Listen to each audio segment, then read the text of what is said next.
The Human Realm by Liu Jiming, translated by Chen. Part 1. Chapter 1.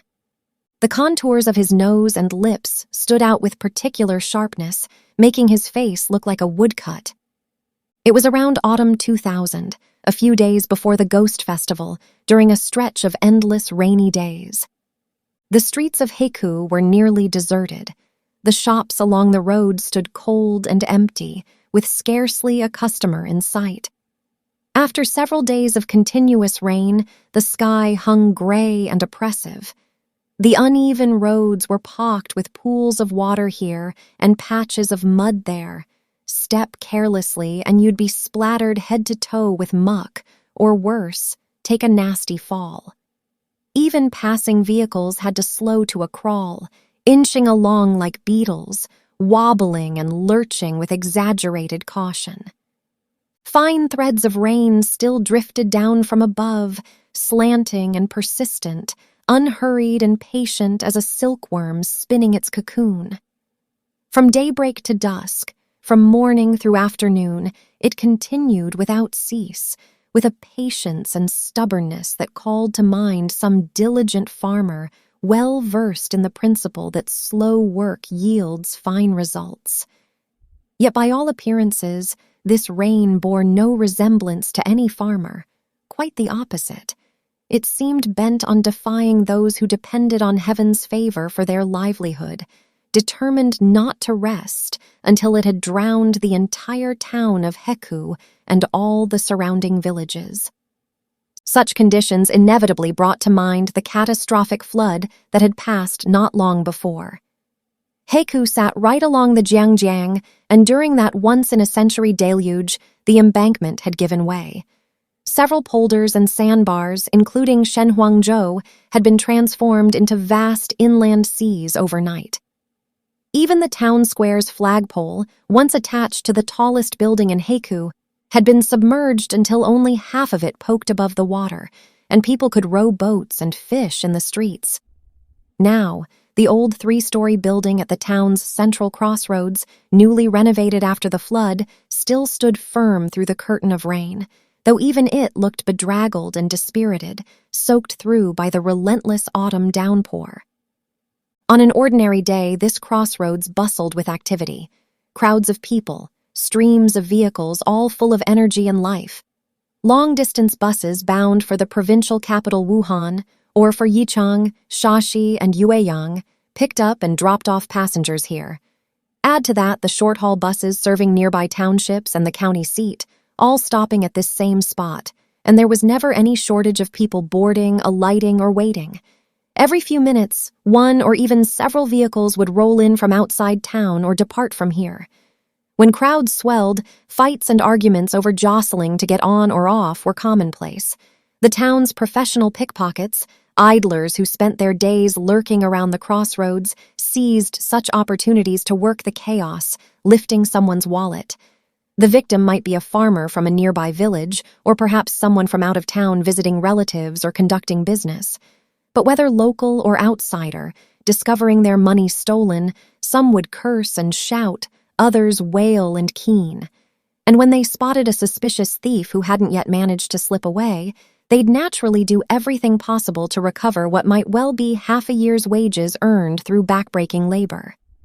Thus, a dispute that was already intractable could easily escalate into an even more distressing conflict, sometimes serious enough to summon the town police station.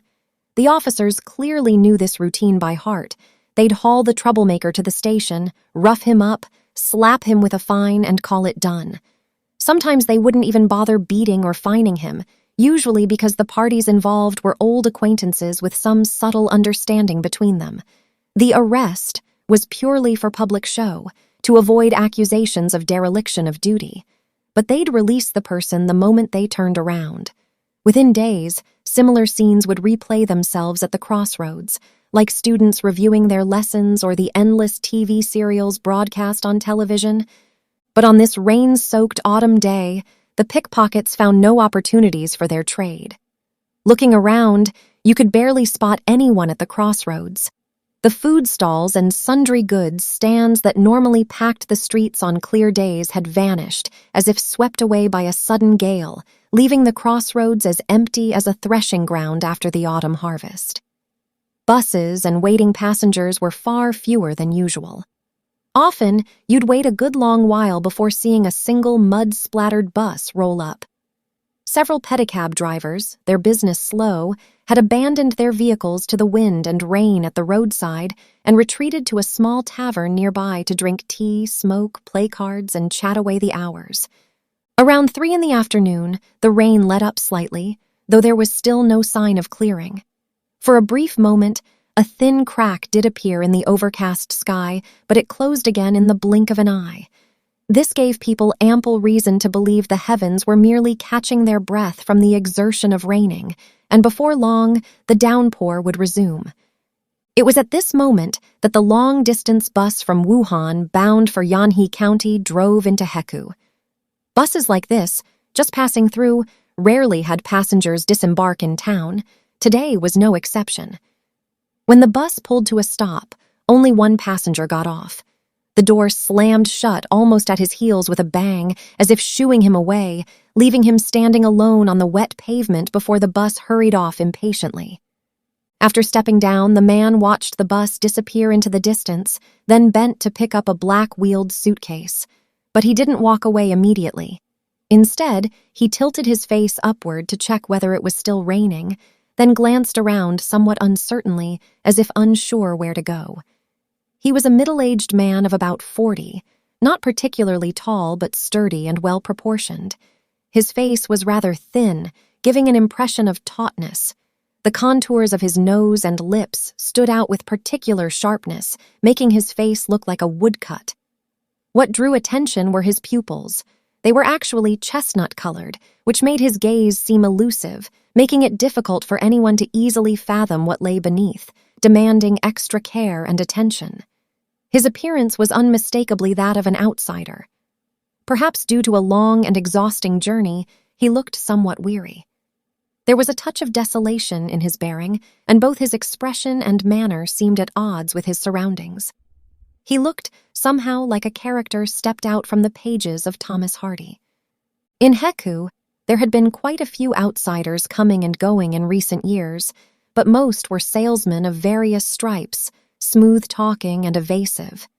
This man clearly wasn't one of those types. Judging by his somewhat bewildered expression, he seemed more like a wandering traveler. But what could bring him to this remote little plains town? A place with no famous scenic spots or historic sites, no former residences of notable historical figures worth visiting. Even stranger, unlike a newcomer searching for lodging, he hesitated only briefly before heading out of town. This movement caught the attention of several pedicab drivers idling listlessly by the tavern door. They realized business had arrived.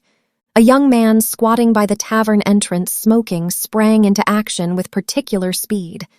Before the other drivers could react, he flicked away his cigarette butt and sprinted toward the stranger at a 100-meter dash, waving and calling out in broken Mandarin, "Sir, where are you going?" The man stopped and looked at the young fellow who'd run up to him, a handsome face with a conspicuous horseshoe-shaped scar on his forehead, not at all what you'd expect from a country boy. This seemed to surprise him, so his gaze lingered on the young man's face a moment longer. "Where am I going?" he echoed, as if finding the question odd. "I'm not going anywhere," he said expressionlessly. "I'm going home." The young man was momentarily taken aback, but he'd already detected a slightly rusty local accent in the man's voice. He quickly switched to the local dialect. "Oh, going home? Let me give you a ride. Where do you live?" "Shenhuangzhou," the man muttered. "I was thinking of walking." "Shenhuangzhou? That's a good Paoba Li away," the young man said. "In weather this awful, you'd never get home before dark." The young man's authentic local dialect brought a rare flicker of a smile to the man's face. "All right," he said after a moment's hesitation. The young man eagerly reached for the black suitcase. He hefted it. The thing was remarkably heavy, as if packed solid with gold or some other valuable cargo. Good grief, this heavy, and you were planning to walk all the way to Shenhuangzhou." He led the man toward a pedicab parked by the roadside. The pedicab was rather worn, its canvas canopy punctured with several holes, though it could still manage to block wind and rain. Locally, this type of three-wheeled vehicle was called a mamu. They mainly served the rough country roads, so they deteriorated particularly fast. The young man loaded the suitcase onto the vehicle, then turned to help the passenger aboard, but the man waved him off and nimbly swung himself into the low cab with the agility of someone much younger. "You probably haven't been back in quite a while, have you? The country roads are terrible now," the young man said, closing the door and brushing mud from his palms. "To be honest, if I hadn't failed to make even one fare today, you could offer me double and I still wouldn't dare go to Shenhuangzhou. You have no idea. When it rains, that road turns into an absolute quagmire." "Then I'll pay you double," the man said casually. "Oh, listen to you. I was just making conversation." The young man chuckled awkwardly, climbed into the driver's seat and started the engine. "Hold on tight," he called back, tossing his long hair, and the pedicab lurched forward like a wild horse, swaying and bouncing. The moment they left town, the autumn rain, which had paused for less than an hour, began pattering down again.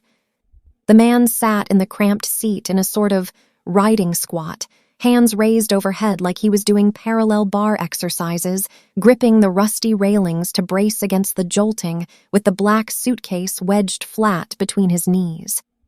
The pedicab moved scarcely faster than a bicycle.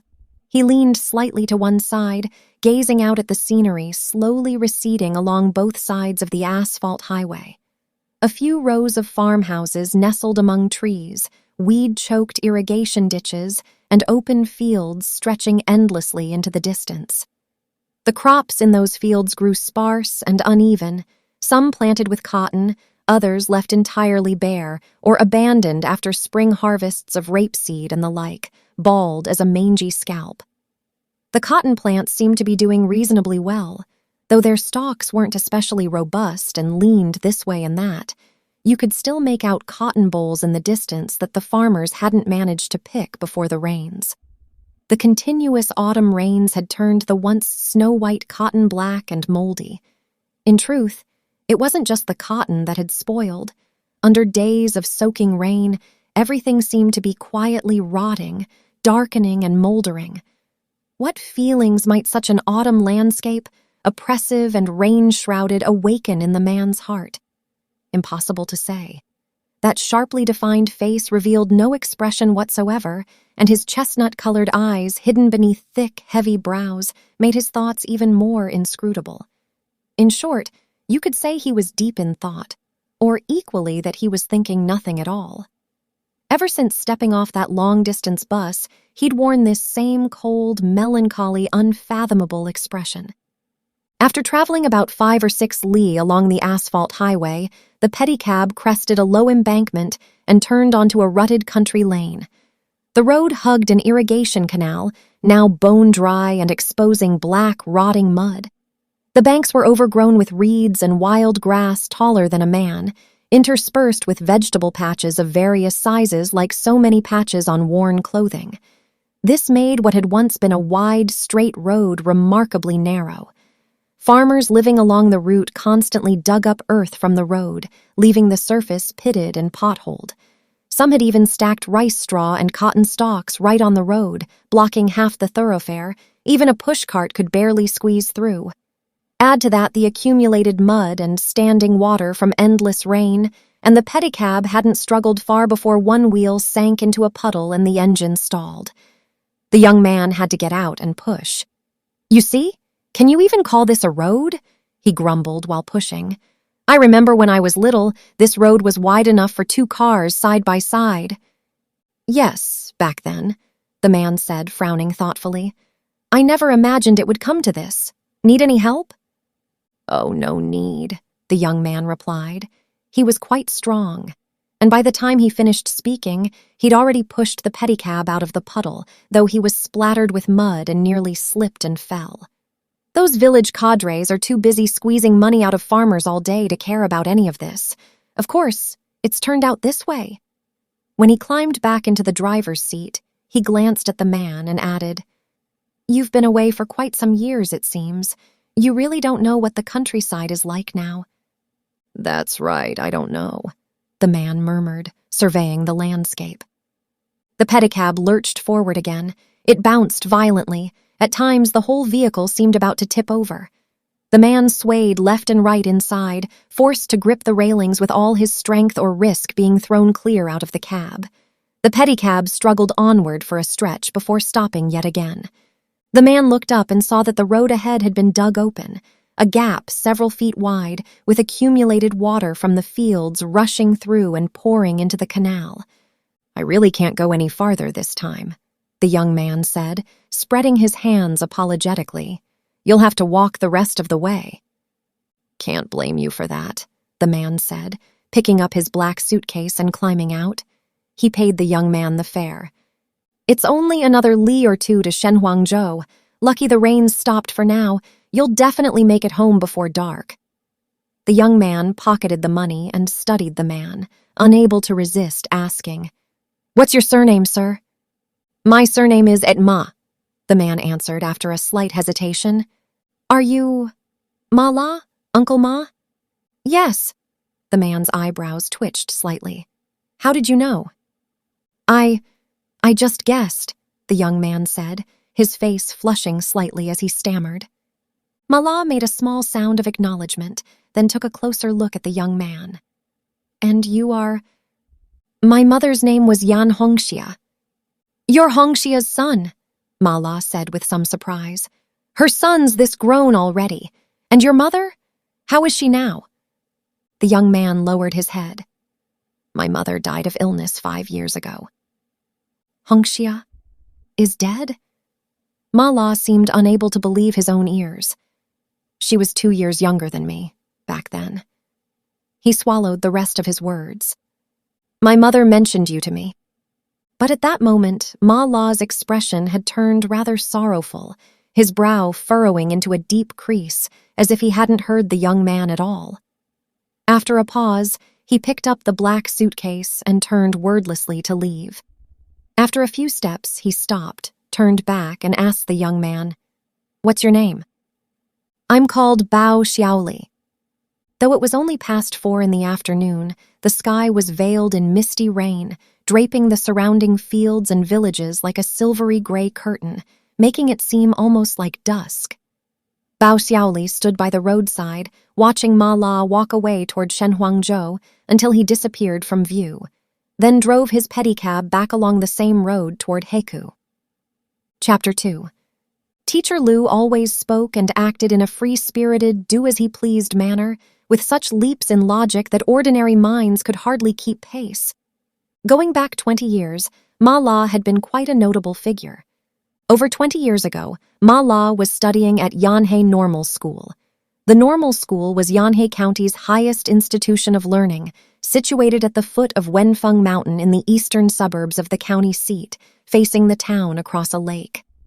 The lake was called Shandy Lake, not large, but unfathomably deep.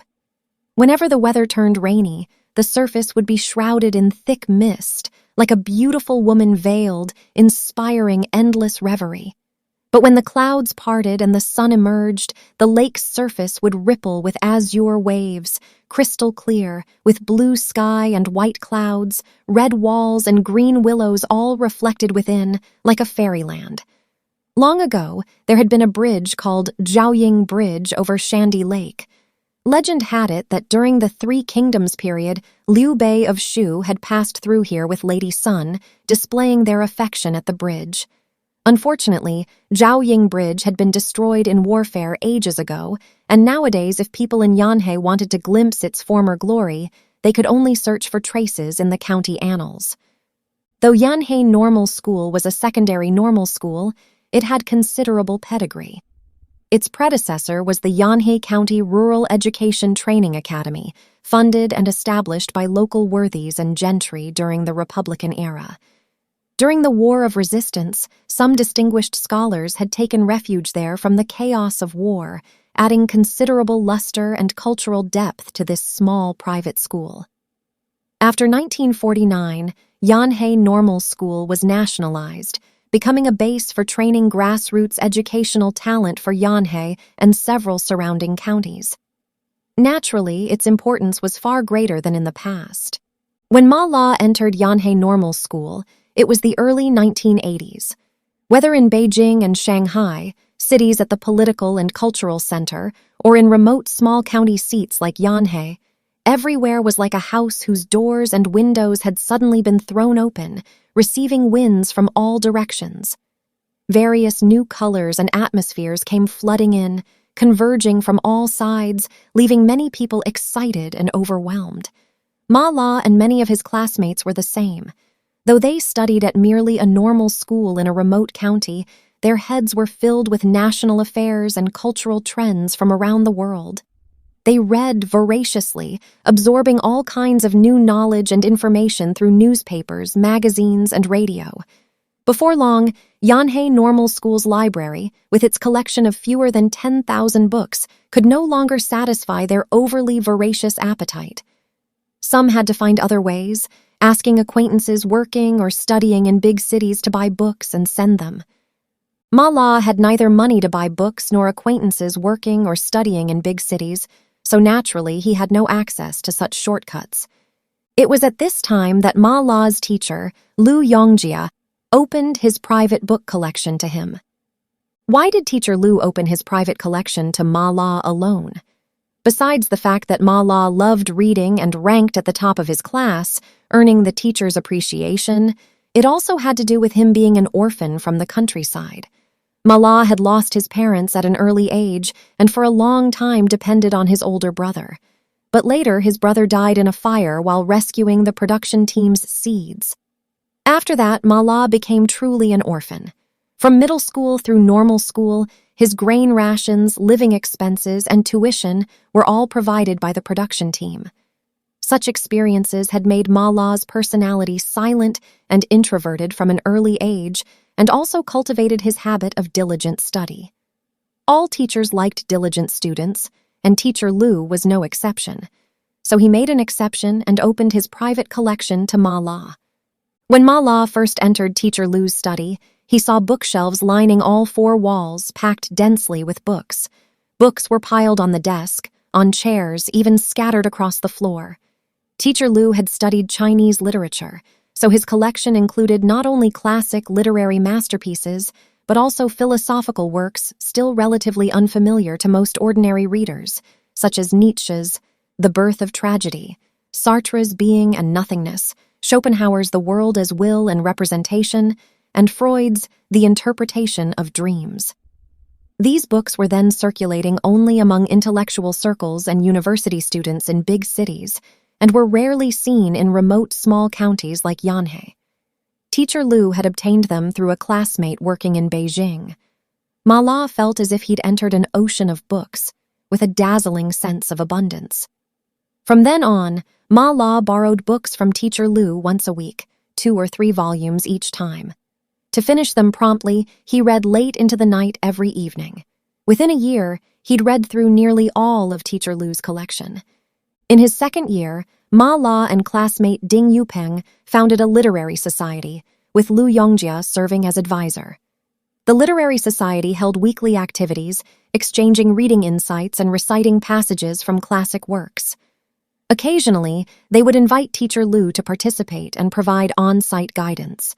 Teacher Liu always came enthusiastically, never refusing the society's invitations. Sometimes he would even call Ma La, Ding Yupeng, and a few other core members to his home for special tutoring. Afterward, each person would casually take away a book or two to borrow. Back and forth like this, Teacher Liu's study practically became their private library, and his home became the literary society's main venue for activities. Gradually, they gained a deeper understanding of Teacher Liu. Liu Jiming had once been a top student in the Chinese department at Beijing Normal University, quite talented. In his freshman year, he'd already published work in a nationally famous magazine. Among his classmates, he was truly outstanding, a cut above the rest.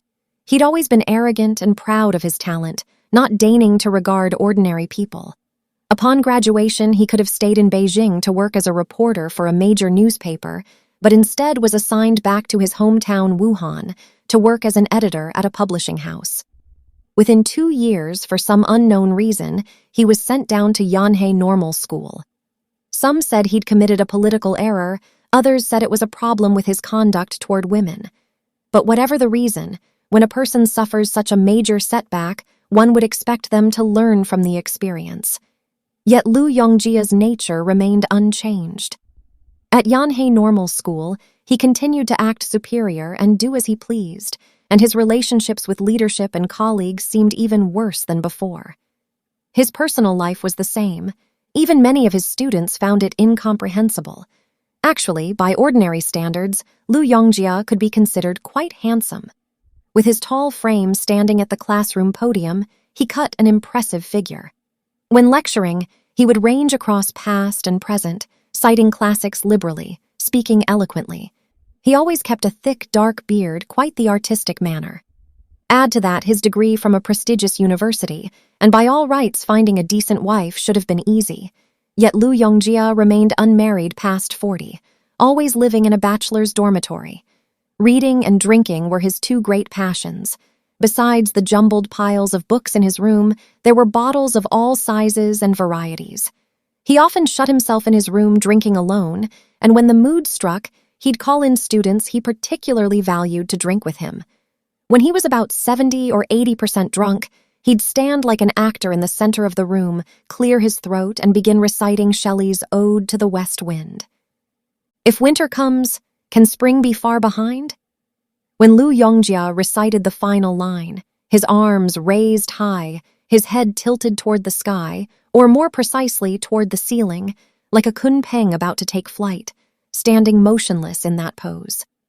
Ma La and every student present felt their blood surge, moved not only by Shelley's poetry, but also by Liu Yongjia's aura of aloof independence and extraordinary distinction. Ma La and many in the literary society had seen the poet's portrait on the frontispiece of selected lyric poems of Shelley. Now they discovered that Teacher Liu's melancholy and unconventional temperament closely resembled Shelley's. Each semester, Liu Yongjia would mysteriously disappear from Yanhei Normal School for a period.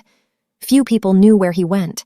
Supposedly, Liu Yongjia's father had been a major capitalist in Hankou before liberation, fleeing to Taiwan at liberation and leaving him and his mother alone on the mainland. So each semester he had to return to Wuhan at least once to visit his mother. Of course, besides visiting his mother, he also took the opportunity to visit former teachers and classmates in Beijing. Thus, when he returned to Yanhei Normal School dusty from travel with a bulging bag on his back, he would always call several core members of the literary society to his home to share all kinds of new information he'd learned from cultural circles in Wuhan and Beijing, things like the April 5th movement, scar literature, educated youth literature, misty poetry, and so on. Ma La first heard about all these things from Teacher Liu. Each time he heard these unfamiliar terms, he felt excitement and agitation in his heart, even a kind of tension and unease. And Teacher Liu's expression appeared equally excited and agitated. Do you know that after the de-Stalinization in the Soviet Union in the late 1950s, there was a cultural thaw period? China is now at that stage. We must engage in a revaluation of values. That's what Nietzsche said. He looked at the students with penetrating eyes, saw their bewildered faces, frowned slightly, and said as if explaining a text in class, "What does revaluation mean? It means revision. Lenin revised Marx, and Mao Zedong revised Lenin and Stalin too. And then there's Trotsky, Rosa Luxemburg. Lenin once praised Rosa as the nightingale of the proletariat. They all revised Marxism-Leninism as well. Without revision, there is no social progress. Practice is the sole criterion for testing truth. Students, you must keep pace with the times." Liu Yongjia's gaze swept across each person's face in turn, his expression somewhat serious. Like a leader in a film, he waved his hand forcefully. "Students, it's a new era now. We can't just focus on those few books, on contradiction, on practice, and Das Kapital. We should also read The Wealth of Nations, A Theory of Justice. Not only should we know Keynes, but also Hayek, who wrote a book called The Road to Serfdom. Liu Jing's bold pronouncements were full of infectious power, making this group of normal school students in a small county feel a strong tide of the times rushing toward them. Actually, like most of his classmates, Ma La only half understood Teacher Liu's constant stream of new terminology, but they still listened with great interest, which further stimulated their thirst for knowledge. That was an era of ideological liberation. While people were demolishing old political idols, they were also constantly creating new cultural idols that came rushing at them. Unknowingly, Ma La and his classmates came to regard Teacher Liu as their own idol. In their minds, Liu Yongjia was not just Yanhei normal schools, but the entire Yanhei County's ideological pioneer. Many new ideas and concepts gradually spread among the youth of Yanhei Normal School and even the entire county through him. Among the literary society students, Ma La's closest friend was Ding Yupeng. Actually, whether in personality or background, the differences between Ding Yupeng and Ma La were considerable. Ma La was a student from the countryside, introverted, even somewhat shy. He usually kept his head down reading and attending class, rarely interacting with classmates. But his grades consistently ranked at the top of the class, especially in Chinese. Several of his compositions had been used by Teacher Liu as model essays read aloud in class. As for Ding Yupeng, his father was a county official who had once served as party secretary of Heku Commune, where Ma La's hometown was located. Though he didn't have the devil-may-care habits of some cadre's children, he loved being in the spotlight and was socially adept. Upon entering normal school, he became class monitor and student council president, frequently appearing at various school-wide activities, a conspicuous and active figure. Though Ding Yupeng also enjoyed reading novels, he couldn't be considered a true literature lover. His active participation in founding the literary society was nothing more than following fashion, keeping up with trends. In the early 1980s, the entire society was swept up in a literary fever. If a person, especially a college or technical school student, didn't read some fiction and poetry, they'd be viewed as backward and uncultured. Even girls would look down on them. Actually, Ding Yupeng's main purpose in joining the literary society was to meet girls. Besides attending class, he spent most of his energy on female students, either holed up in his dorm writing love letters to some girl he fancied, or busy with dates, going to the county dance halls or the workers' club roller rink. How could two people with such incompatible temperaments and interests become good friends? Ma La found it somewhat inexplicable himself. Later, reflecting on it, it was nothing more than his good grades, love of reading, and strong writing ability.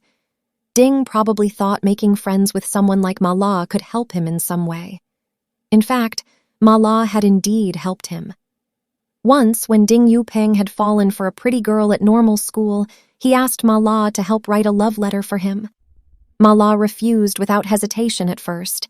He himself had never been in love, and in his mind, love was such a sacred word. How could he do something so fraudulent as writing love letters for someone else? But he couldn't withstand Ding Yupeng's persistent nagging and eventually compromised. Back then, both Ding Yupeng and Ma La were young men in their early 20s, at the most malleable age in one's life. Liu Yongjia's unconventional personality and unrestrained manner won their deep admiration. At the time, works by the German philosopher Nietzsche were being translated into Chinese in large quantities, and their heads were full of concepts like Apollonian spirit, Dionysian spirit, Superman, and will to power. They even felt Teacher Liu embodied the Dionysian spirit. Ding Yupeng even imitated Liu Yongjia by growing a beard. But even after half a year, his beard couldn't match Liu Yongjia's thick, dark, luxuriant growth. Ma La mocked him about this more than once. Teacher Liu is a genius, and how can geniuses be imitated? He pointed at the sparse patch of light yellow whiskers on Ding Yupeng's chin and said, "I checked with the medical office. Teacher Liu has type B blood. Many geniuses in history had type B blood. Do you know what type B blood means?" Ding Yupeng pulled out a thin pamphlet and read with great seriousness. The characteristics of Type B people can be simply described as doing things their own way. They never care about others' opinions, refuse to be bound, aren't easily influenced by popular trends, have keen insight into matters, are absolute perfectionists. The same goes for their views on love and marriage. They dare to break with tradition, and if they can't find an ideal partner, they'd rather stay single their whole lives. Type B people in their careers absolutely refuse mediocrity, dare to pursue careers different from ordinary people, and accept new challenges. Their libido is also more vigorous than average, making them unsuited for traditional family life. Isn't this describing our teacher Liu? Ma La's words left Ding Yuping somewhat dejected. He made a special trip to the school medical office to check his blood type and discovered that, like teacher Liu, he was also Type B. This excited him for several days, and he felt more justified in growing his beard. This philosophical and blood type investigation made Ding Yuping and Ma La understand teacher Liu's eccentric habits even better. So later, when rumors occasionally circulated at school about teacher Liu having ambiguous relationships with certain female students, they weren't at all surprised. They found it quite reasonable. Teacher Liu is a genius. If a person's life doesn't involve some unconventional incidents, how can they be called a genius?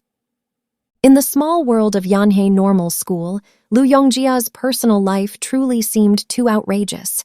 He changed girlfriends almost regularly. His girlfriends varied in age, occupation, and location.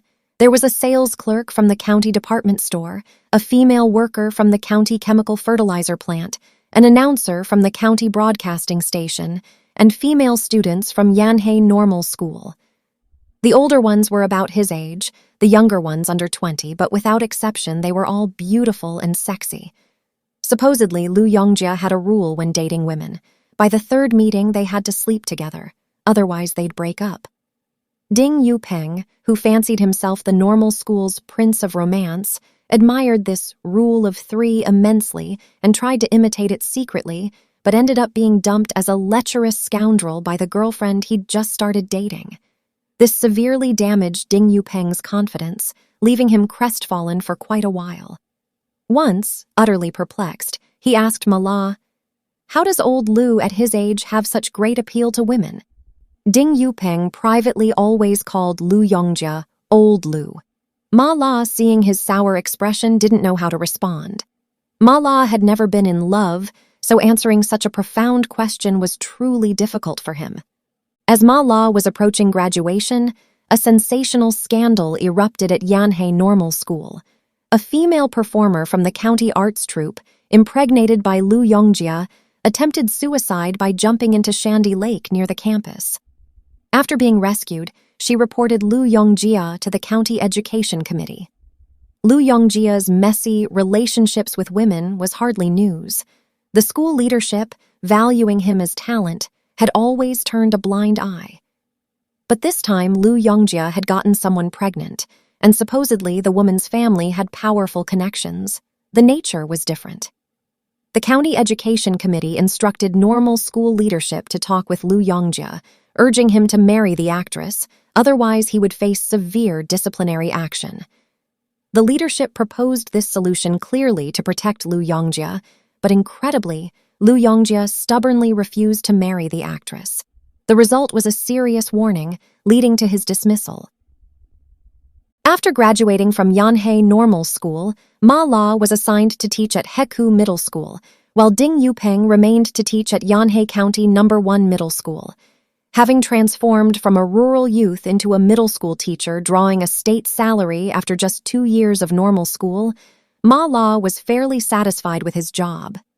Therefore, during his first 2 semesters after starting work, Ma La worked day and night preparing and teaching lessons, approaching his work earnestly and conscientiously. At night, alone in his dorm room, thinking of those familiar, dear faces of teachers and classmates from Yanhei Normal School, an inexplicable melancholy and confusion would well up from the depths of his heart. But come daylight, he would throw himself wholeheartedly back into busy teaching. If nothing unexpected happened, he'd almost resigned himself to dealing with chalk for the rest of his life. Life in the small town was lonely and desolate. For a young teacher like Ma La, just graduated and newly assigned, it was even more so. Each day after finishing classes and grading students' homework, Ma La spent most of his time shut in his room, less than 10 square meters, reading books. The town middle school had no library, so for books he could only go borrow from the town's cultural center. The cultural center wasn't far from the town middle school, located at the eastern end of town, a square courtyard with white walls and purple tiles. In the center of the yard was a well, and beside the well stood a large mulberry tree so thick that two people couldn't wrap their arms around it. In summer, its shade was like an umbrella. In autumn, its fallen leaves carpeted the ground. Each time he entered the cultural center, Ma La felt as if he'd entered a virtual world, similar to the atmosphere depicted in Ba Jin's novel family, ancient, dilapidated, with a touch of romantic poetry. This accorded with the particular aesthetic sensibility of a normal school graduate who loved literature. In fact, it was at the cultural center that he read through Ba Jin's turbulent trilogy, Family, Spring, Autumn. The cultural center's reading room had an extremely limited collection. Most were revolutionary and cultural revolution novels from before the 1970s that Ma La had already read. Besides a few literary magazines, there were very few new books published after the Cultural Revolution. But in all of Heku, the cultural center was the only place with a cultural atmosphere. It seemed only at the cultural center that Ma La could feel that tenuous connection with the broader world outside. Even if he didn't borrow a single book, whenever he had free time, Ma La would involuntarily walk into that courtyard as if drawn by some magnet. Later, Ma La realized that the magnet attracting him wasn't just books. It was also the cultural center's librarian, Yan Hongxia. Yan Hongxia was probably the prettiest girl in Heku. About 165 centimeters tall, slender yet shapely, her long black hair cascading to her shoulders swayed gracefully as she walked, like a tall, elegant poplar in spring. She had a typical oval face, fair and smooth as a flawless piece of jade. Her long eyebrows and bright eyes brought to mind the poetic lines, beautiful eyes glancing, a lovely smile. When she walked down the street, most passers-by would stop and turn their gaze toward her. If she was in the cultural center's reading room, almost everyone borrowing books would let their eyes linger on her face for a while before reluctantly leaving. Some less proper men would frequently loiter at the lending window, shamelessly pestering her. She never got angry, just gently advised them not to disturb others borrowing books, and they'd slink away from the window. The cultural center only subscribed to a few literary journals: People's Literature, Contemporary, October, Harvest, Youth, Mengya, and each new issue was in high demand. Several times Ma La arrived just a step too late and could only watch helplessly as someone else borrowed those new issues. But later this never happened again. Each time Ma La could borrow those journals he liked, and even if he was delayed several days by work, the new issues would still be there, as if specially waiting for him. Yan Hongxia was deliberately looking after him. Ma La's heart couldn't help but skip a beat. Actually, Yan Hongxia treated every borrower about the same, neither cold nor particularly warm, always seeming reserved, giving one a feeling that she was beyond reach. At least on the surface. Yan Hongxia clearly knew she was beautiful, so she didn't deliberately dress up. Sometimes she even seemed careless. Her hair was either casually pulled back with a red ribbon or clipped behind her forehead with a yellow crystal hair clip, which somehow gave her an indescribable charm. She wasn't particular about her clothes either. During working hours, she almost always wore a red corduroy jacket with a sash at the back that perfectly outlined her graceful figure. In the early 1980s, the pretty girl Yan Hongxia at the Cultural Center became the most eye-catching sight in Heku. Her color photograph hung in the town photo studio's large glass display window, regularly drawing crowds of young men and even children to admire it. Ma La later learned that Yan Hongxia was the daughter of that pockmarked photographer at the photo studio. He puzzled over it for a long time. How could a man with a face full of pockmarks have such an ethereal daughter? Ma La had read many novels depicting love, from Lin Daojing and Yu Yongzhe and Jiang Hua in Song of Youth, to Pavel and Tanya in How the Steel Was Tempered, to Arthur and Gemma in The Gadfly, to Werther and Charlotte in The Sorrows of Young Werther, and so on. He was often deeply affected by the poignant love stories of these Chinese and foreign protagonists, immersed in and lingering over the illusory literary world. But in life, he'd never tasted love himself. Losing family members too early had made his personality introverted, even somewhat withdrawn, and especially when facing girls, he always felt an invisible sense of inferiority. He felt that for him, beautiful love was as unattainable as flowers in a mirror or the moon in water, even more illusory than love stories in literature. Until he met Yan Hongxia. He didn't know from which day it started, but if Ma La didn't see Yan Hongxia for a few days, his heart felt empty, and he couldn't concentrate on work as before. Whether teaching students or grading papers, he was easily distracted. Yan Hongxia's lovely image would pop into his mind from time to time, and whenever he had a spare moment, he'd run to the cultural center. At first, he only went to the cultural center to borrow and return books on Saturdays, but gradually he shortened the borrowing and returning cycle to twice a week. Later still, he went to the cultural center almost every other day. When he had no books to borrow or return, he'd play table tennis at the cultural center. In the early 1980s, table tennis was quite popular among young people in Haikou, and the cultural center had just purchased a set of table tennis equipment that was occupied early every day. Fortunately, Ma La wasn't genuinely interested in table tennis. More often, he was watching others play, but his eyes were fixed on the table while his mind was on the reading room across from the ping-pong room on that small window.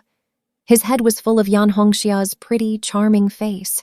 He even had the wild fantasy that if he could become that window, he could surround that beautiful, lovable face all day long. This bold thought made his face flush and his heart race, as if he'd done something shameful, and he quickly pulled his gaze away from the window. Actually, Yan Hongxia wasn't even at the window at that moment. Ma La realized he'd fallen for Yan Hongxia. This was the first time in his life he'd fallen for a girl. He felt nervous, excited, and confused. He didn't know how to face these hazy feelings. He didn't even know how to express them. While studying at Yanhei Normal School, he'd written love letters, but those were written for Ding Yuping. Now, when it was his turn to fall in love, he found he didn't know how to write a love letter. For several days in a row, Ma La shut himself in his cramped dorm room, racking his brains, wasting several sheets of letter paper, but still couldn't write a complete love letter. This left him utterly dejected, feeling he'd read all those books for nothing.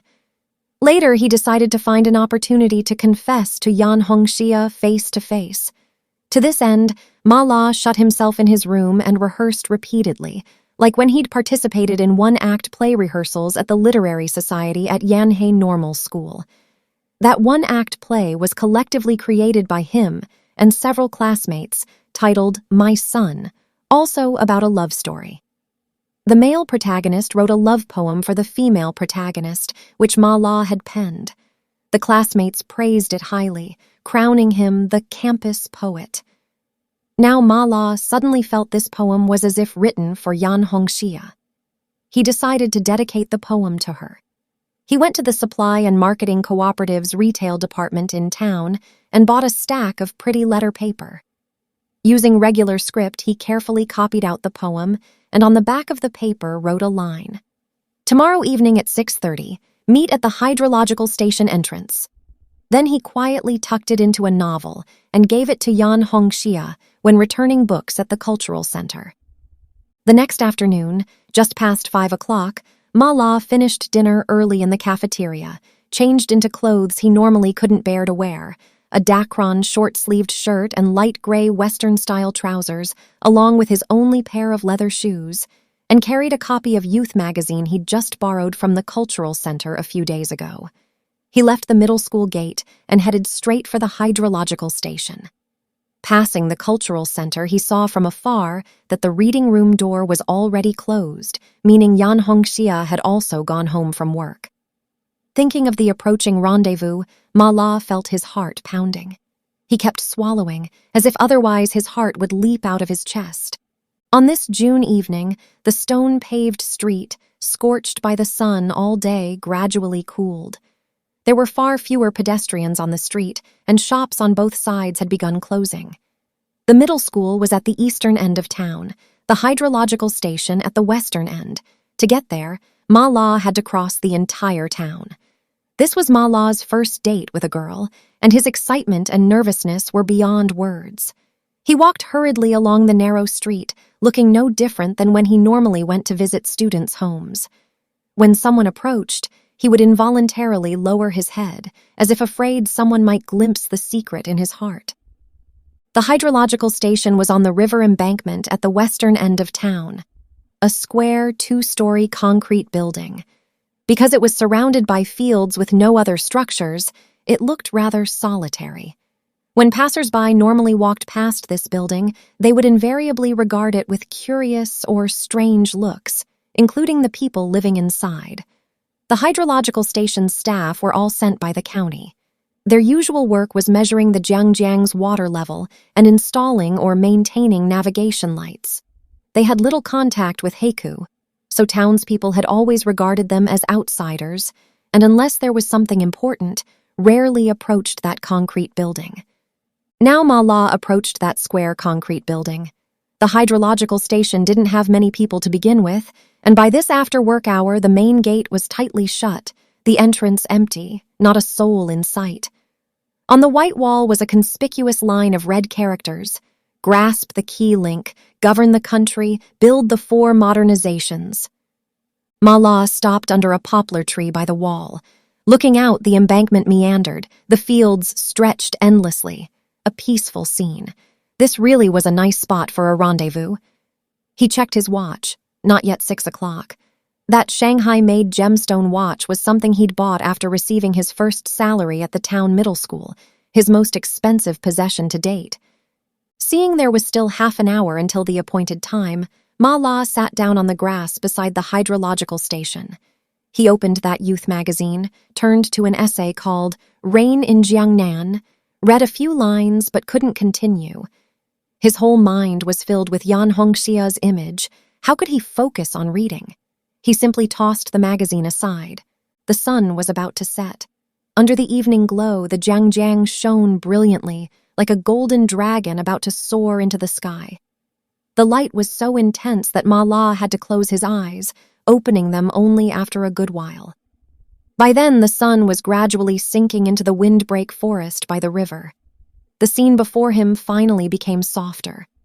Ma La stared fixedly at that round ball of fire slowly descending, and as the afterglow faded bit by bit, growing lighter and paler until it completely dimmed, only then did Ma La pull his gaze back to his watch. Several minutes had passed beyond the appointed time. Yan Hongxia hadn't come yet. He couldn't help but raise his head and look toward the town, hoping to see that familiar figure, but the road from town to the embankment was empty. Not a soul. Maybe Yan Hongxia wouldn't come. There's no understanding between us. I don't even know if she has feelings for me. Writing her a love poem and asking to meet. Wasn't that too rash? Or maybe she only read the poem and never saw that line on the back of the paper. Ma La's thoughts ran wild, his head stuffed like it was packed with straw, a complete mess. Ma La stared blankly at the vast, desolate river surface. The last trace of sunset at the horizon had vanished, the sky growing darker and darker. An unprecedented sense of disappointment and shame seized Ma La. He felt as if his heart had a stone tied to it, sinking lower and lower, ever downward. "Sorry to keep you waiting," a familiar voice sounded behind him. Ma La's body jolted. He spun around quickly and saw Yan Hongxia standing before him. She'd clearly dressed up deliberately, wearing a pure white dress, her hair pulled back in a bunch with a red hair clip as usual, cascading over her shoulder, graceful and elegant like a fresh, refined narcissus. "It's fine," Ma La said, somewhat flustered. He was like a drowning person who'd just been pulled to safety. Due to nervousness and delighted surprise, even his voice trembled slightly. He didn't even dare look directly at her, his eyes fixed on his toes at a complete loss. I thought you wouldn't come. At first I thought so too. Her voice was very soft, almost like a whisper. But you still came. He couldn't hide his unexpected joy. I don't know what came over me. Just thinking of you waiting alone in the darkness for a long time, I felt I couldn't bear it. Hongxia, you're so kind-hearted. He couldn't help but praise and raised his head to look at her. But by now it had grown dark, and he couldn't see Yan Hongxia's face clearly. He only felt those beautiful phoenix eyes were like two pools of clear spring water, sparkling in the dusk. The two walked slowly along the embankment, chatting as they went. They'd gotten to know each other through books, so naturally their conversations centered on books. Later, Yan Hongxia mentioned the poem he'd written. At dawn's window / I appear in your view as a blade of grass. She recited 2 lines from it. This poem is really well written, with a bit of Shu Ting's flavor. Hearing her mention Shu Ting, Ma La was somewhat surprised. So you also like Shu Ting's poetry? Yan Hongxia smiled. Of course I do. She casually recited 2 lines from The Double-Masted Ship. Ma La felt that Yan Hongxia had read widely. Some books even he, a normal school graduate, hadn't read. He felt he'd truly met a kindred spirit. Oh, not just a kindred spirit, but what the ancients called a confidant. The sky had completely darkened. The evening breeze from the river caressed people's cheeks, cool as water, especially pleasant. Ma La caught a familiar fragrance. It was the scent of face cream. Years ago, he'd smelled it on a female educated youth. Now he smelled it again on Yan Hongxia. Ma La felt something deep within him being awakened. He felt a strange excitement, unease, even confusion. He thought, could this be the legendary feeling called love? Later, Ma La even took Yan Hongxia to see a Japanese film, Proof of the Man, at the town's newly completed outdoor cinema. He thought Yan Hongxia bore some resemblance to Mayumi in the film. Back then, he felt he'd truly begun to fall in love. But just then, a shocking incident occurred in town. The pockmarked photographer at the photo studio, Yan Hongxia's father, was suddenly arrested by the police station. This was no less than an earthquake, startling the entire small town. Rumors about the pockmarked photographer quickly spread through the town like locusts. Supposedly, he'd committed rape. Exploiting the convenience of running a photo studio, he'd repeatedly raped women, from middle-aged women around his age to underage female middle school students. As long as they were somewhat attractive, he'd lured them into the dark room where photos were developed and raped them. People in town simply couldn't believe it.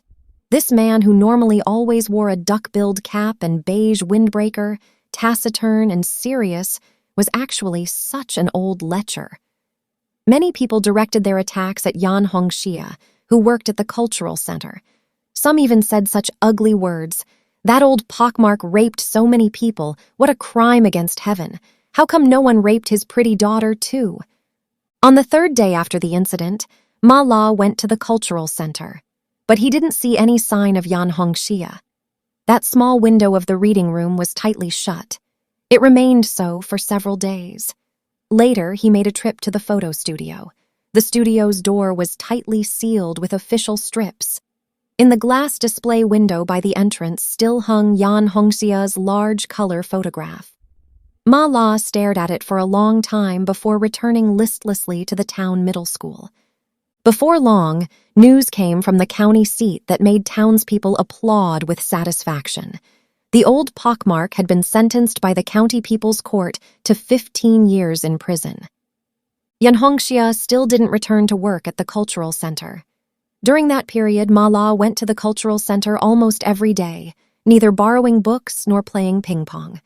The reading room had long since been staffed by a short, plump female librarian, but in Ma La's eyes, that small window still flickered with Yan Hongxia's beautiful, lovely face. After another period, Ma La heard news from the cultural center's new female librarian.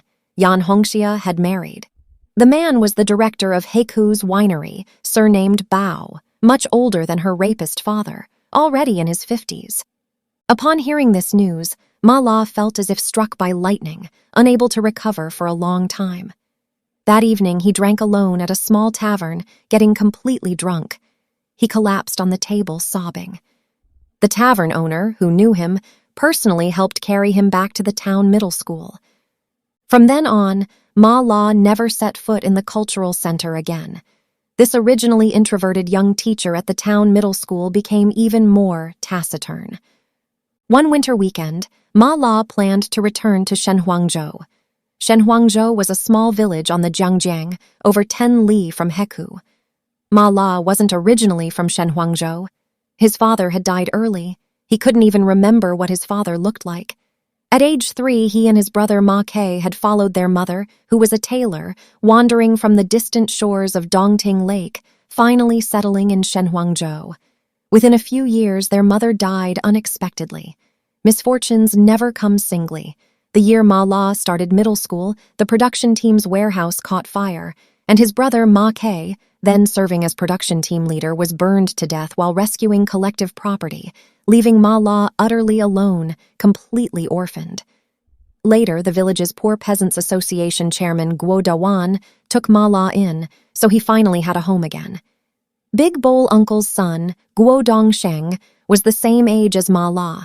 The two had been bare-bottomed friends since childhood, later attended school together, sharing a desk.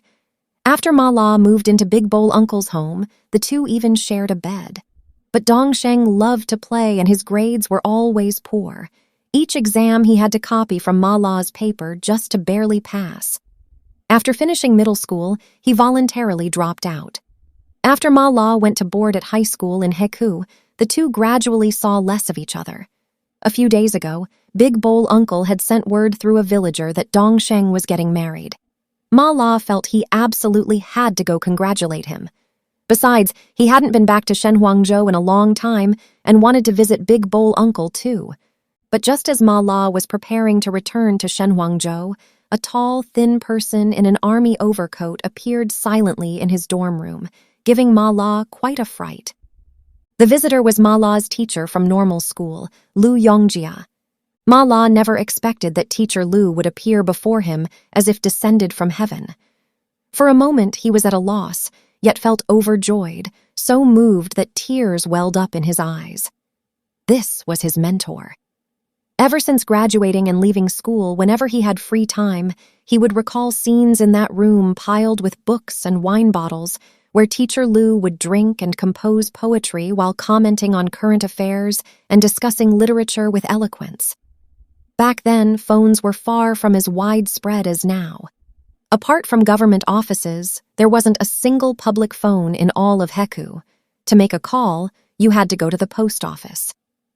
Ma La wrote to teacher Liu almost every month, and teacher Liu replied to every letter, sometimes just a few words, sometimes several thick pages. The teacher-student bond leapt from the page.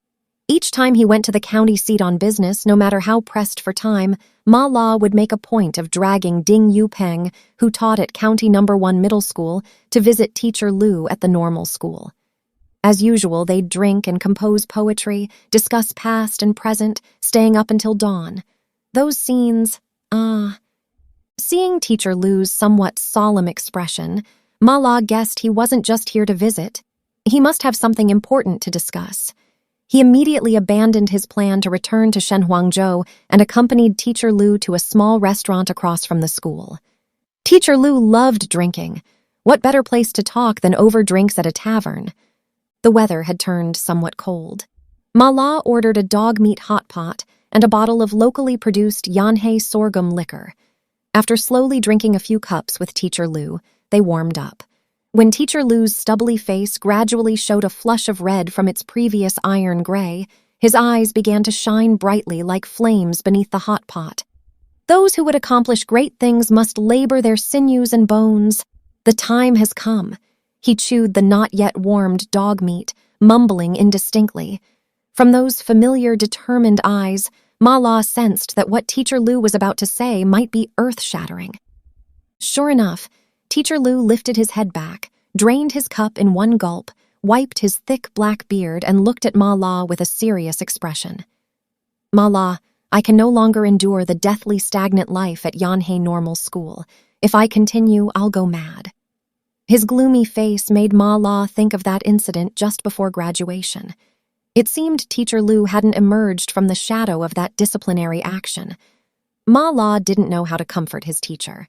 Having gone through life in Heikou, especially that aborted secret love affair with Yan Hongxia, his own mood had become unprecedentedly bleak, so he felt he particularly understood Teacher Liu's state of mind. "I've decided to resign." Liu Yongjia's voice was low, but to Ma La it was like a thunderclap. He couldn't help widening his eyes. "Resign? Why?" "I'm going to start an enterprise." Like when lecturing in class, Teacher Liu habitually waved his large hand, his eyebrows twitching as if about to fly off. "I'm abandoning teaching for business." Teacher Liu's words and actions had always been free-spirited and willful, with leaps in logic that ordinary minds could hardly follow. But this decision was too sudden. Ma La couldn't immediately process it. Focus on economic development as the central task. This era, storm clouds are truly gathering. If we don't catch up, we'll be ruthlessly cast aside, Teacher Liu said thoughtfully. When the river warms, ducks know first. We must dare to be the first to taste the crab. Only mediocre talents are content to lag behind. American President Franklin Roosevelt said, "What is genius? It refers to those who are good at seizing opportunities that come their way." How well said. Teacher Liu's mouth was full of aphorisms, his broad forehead glowing as if filled entirely with inspiration and wisdom. Finally, he took off his faded army overcoat, revealing an old wool sweater with several holes, turned his gaze to Ma La's face, and said solemnly, "Ma La, come work with me. A magnificent enterprise must have outstanding young people like you join." Back then, if Liu Bei hadn't had Zhuge Liang, Guan Yu, Zhang Fei, and Zhao Zilong, could he have achieved the great enterprise of dividing the empire into three? Ma La realized he was facing a major choice in his life's path, but he was completely unprepared. He dared not agree immediately, yet couldn't refuse outright. He needed to think seriously. Either deal with chalk his whole life in Heikou or follow Teacher Liu to brave wind and rain, forge a magnificent career. It had to be one or the other. Yes, after 2 years of normal school life, Ma La had transformed from a shy, melancholy village youth into a young man capable of independent thinking, and that aborted romance with Yan Hongxia had made his personality even more introverted. But as his knowledge constantly expanded and enriched, he became increasingly confused. The hurricane of the times had uprooted everything he'd previously absorbed. He felt like a kite with a broken string, not knowing where he'd drift. The outside world was so vast, yet Shenhuangzhou, where he'd lived, along with Heikou and Yanhe County, seemed so small, increasingly unable to contain his young, restless heart. If during his time studying at Yanhe Normal School, Ma La had always regarded Teacher Liu as his life mentor, then throughout his youth, his life mentor and role model was his brother Ma Ke. Like Dong Kunrui, Lei Feng, Wang Jai, and Qiu Shaoyun, whom he'd known about since childhood, his brother had always been a heroic figure in his mind. His brother's existence filled the void left by losing his father at an early age. As the saying goes, the eldest brother is like a father. In a sense, his brother was his spiritual father. But ever since his brother heroically sacrificed himself in that sudden fire, that's what the newspapers and radio said at the time, Ma La became an orphan again, a spiritual orphan. For a while, he felt his adolescent body had stopped developing. This was Ma La's difficult weaning period. Not until he entered Yanhe Normal School and met Liu Yongjia did this situation fundamentally change. He had a new life mentor and worshipped him from the depths of his heart, almost to the point of blind faith. Now, Teacher Liu was linking his future career with him. What precious recognition and trust. Ma La said to himself, "What are you hesitating about? Dear Hongxia has disappeared like a beautiful shooting star." For him, Heikou was nothing but a barren desert. What was there left to miss? Ma La felt like someone lost in the dark night who sees the dawn, a nearly solemn emotion rising in his heart. "Teacher, I'll follow you," he said in a slightly trembling voice. Before he'd finished speaking, Teacher Liu's large hands reached across from the other side and gripped his firmly. "Well done, Ma La. From today on, you're no longer my student, but my comrade and comrade in arms."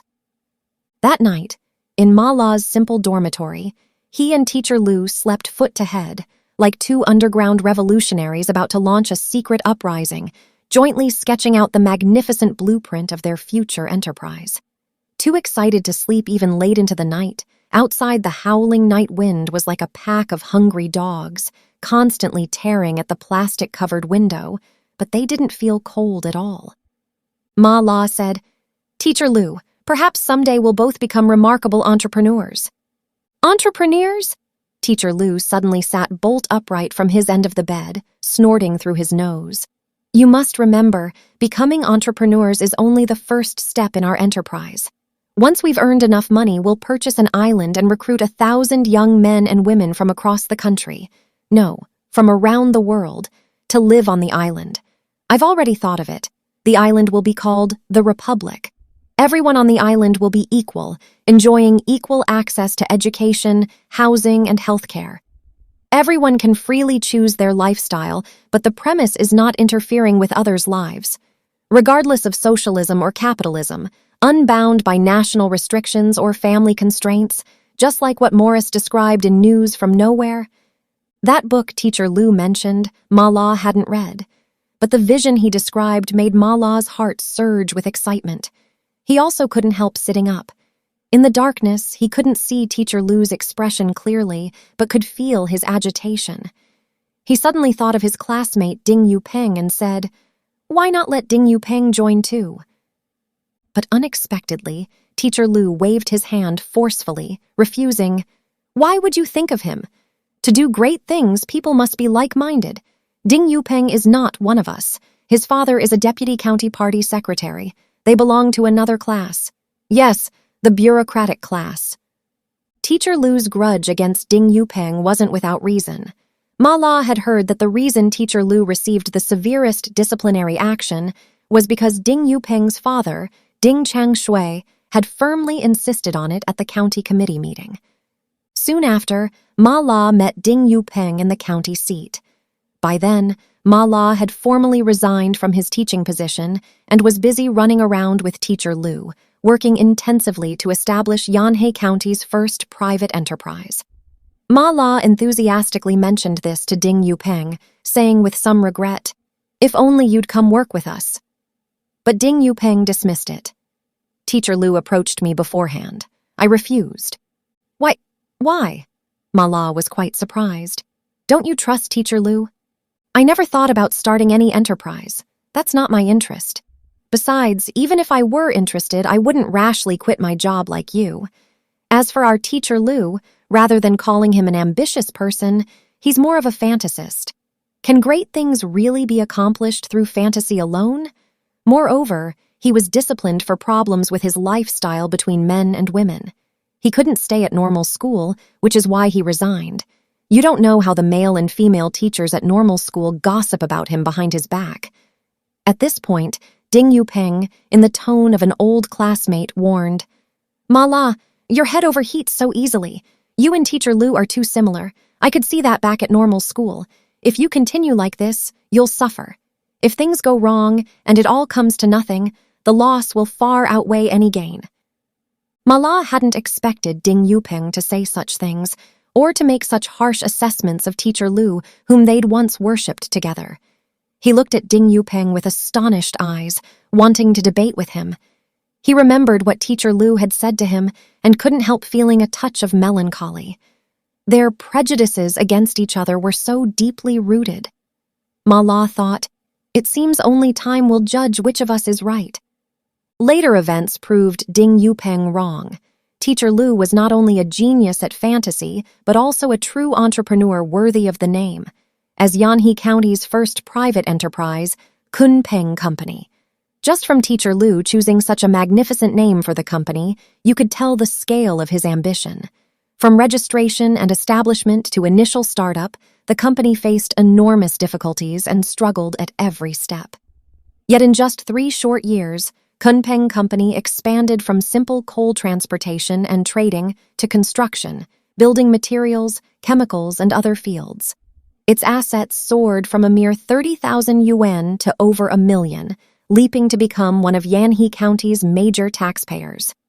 Its business scope also extended from within the county to outside, gradually reaching across the province and the nation. Teacher Liu thus became almost a household name in Yanhe County, praised by a certain county leader as the leader in developing the private economy, and received the provincial title of Top 10 Private Entrepreneurs. Back then, township enterprises had only just emerged, and private enterprises were still an unfamiliar, novel term in many Chinese people's eyes. As Teacher Liu's capable assistant, Ma La participated in the entire process of creating this brilliant achievement from start to finish. By then, Ding Yupeng had transferred from County No. 1 Middle School to the County Education Committee, working as a clerk in the General Education section, entering government service. This was probably where his interest lay. Once he sought out Ma La, hoping they could donate to support the county's educational cause. Teacher Liu happened to be away in the south negotiating a cooperative project with a large company, so Ma La was handling the company's daily affairs.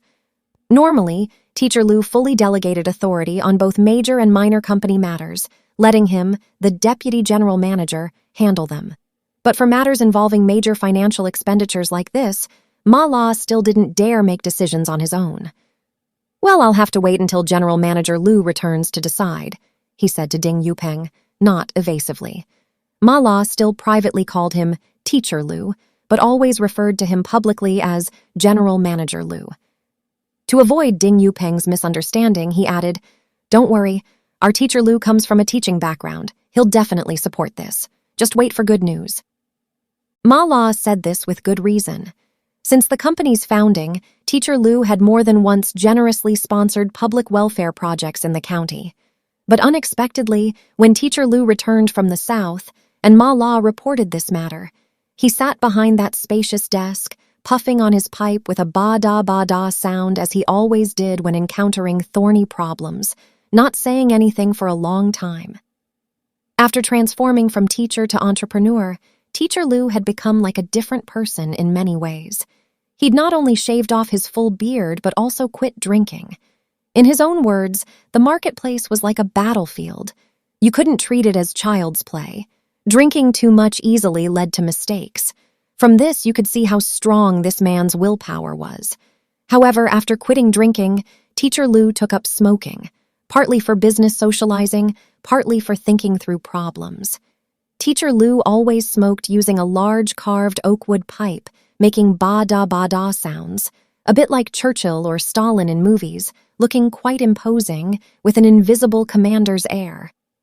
Finally, Teacher Liu removed the pipe from his mouth, gestured with it, and said, "No, our enterprise is about to expand and implement a major strategic shift. We can't let these trivial matters tie our hands anymore. Besides, even if we donate money, who knows whether they'll really use it for developing education or just give themselves bonuses and build houses." Teacher Liu's words were decisive, leaving no room for negotiation. Besides feeling puzzled, Ma La couldn't help but think, was Teacher Liu still harboring a grudge over Ding Yupeng's initial refusal to join them? No, Teacher Liu would never be so petty. Ma La immediately dismissed this thought, but whatever the case, the knot between them had been tied. When Ma La evasively conveyed that message to Ding Yupeng, the other party only said, "It seems Teacher Liu doesn't acknowledge me as his student anymore," and hung up. Later, Ma La never found an opportunity to untie this knot between Teacher Liu and Ding Yupeng. Because not long after, with the development of business needs, the company headquarters moved out of Yanhe County to E-City. Just before Kunpeng Company's southern relocation, Liu Yongjia's mother passed away. Ma La represented the company at the funeral in Wuhan. That was the first time he saw Teacher Liu's home, a 2-story Western-style house covered in ivy at the foot of Snake Mountain. The garden's 2 crabapple and white magnolia trees had long passed their flowering season. Under the grape arbor hung clusters of crystal-clear grapes. Next to the arbor was a vegetable plot where cucumber and bean flowers bloomed vigorously, attracting countless bees and butterflies dancing gracefully. This lush scenery somewhat dissipated the oppressive feelings Teacher Liu's mother's death had brought to Ma La's heart. When he saw Teacher Liu's mother's kind, benevolent face, he always felt she resembled his mother who died years ago. His nose tingled and he nearly cried. At that moment, Ma La felt he and Teacher Liu shared an intimacy that transcended the teacher-student relationship. E-City was a newly established special economic zone. The preferential policies given by the state attracted countless enterprises large and small from all over the country, making it, after Shenzhen, the investment hotspot most watched by people at home and abroad. The initial period after Kunpeng Company relocated to E-City wasn't easy. Back then, the company rented several private rooms on Nanhang Road for offices. There weren't many employees, and there wasn't much real business either. Newly arrived, unfamiliar with the place, they were completely in the dark. Every day, Ma La accompanied Liu Yongjia visiting officials everywhere, often meeting with closed doors. During those days, Teacher Liu was in low spirits. After returning to the company for meals, he'd sit on the balcony in a daze. Not far from the company was E-City Airport. Every half hour, a plane would either take off into the sky or descend from above. As planes taxied on the runway, the tremendous roar made people's eardrums ring. Ma La and Liu Yongjia often couldn't sleep all night, so they'd simply come out of their rooms and sit on the balcony watching planes take off and land. Teacher Liu held that huge carved pipe in his mouth. Like generals on the eve of great battles in films, he'd clasp his hands behind his back, occasionally pacing back and forth on the balcony.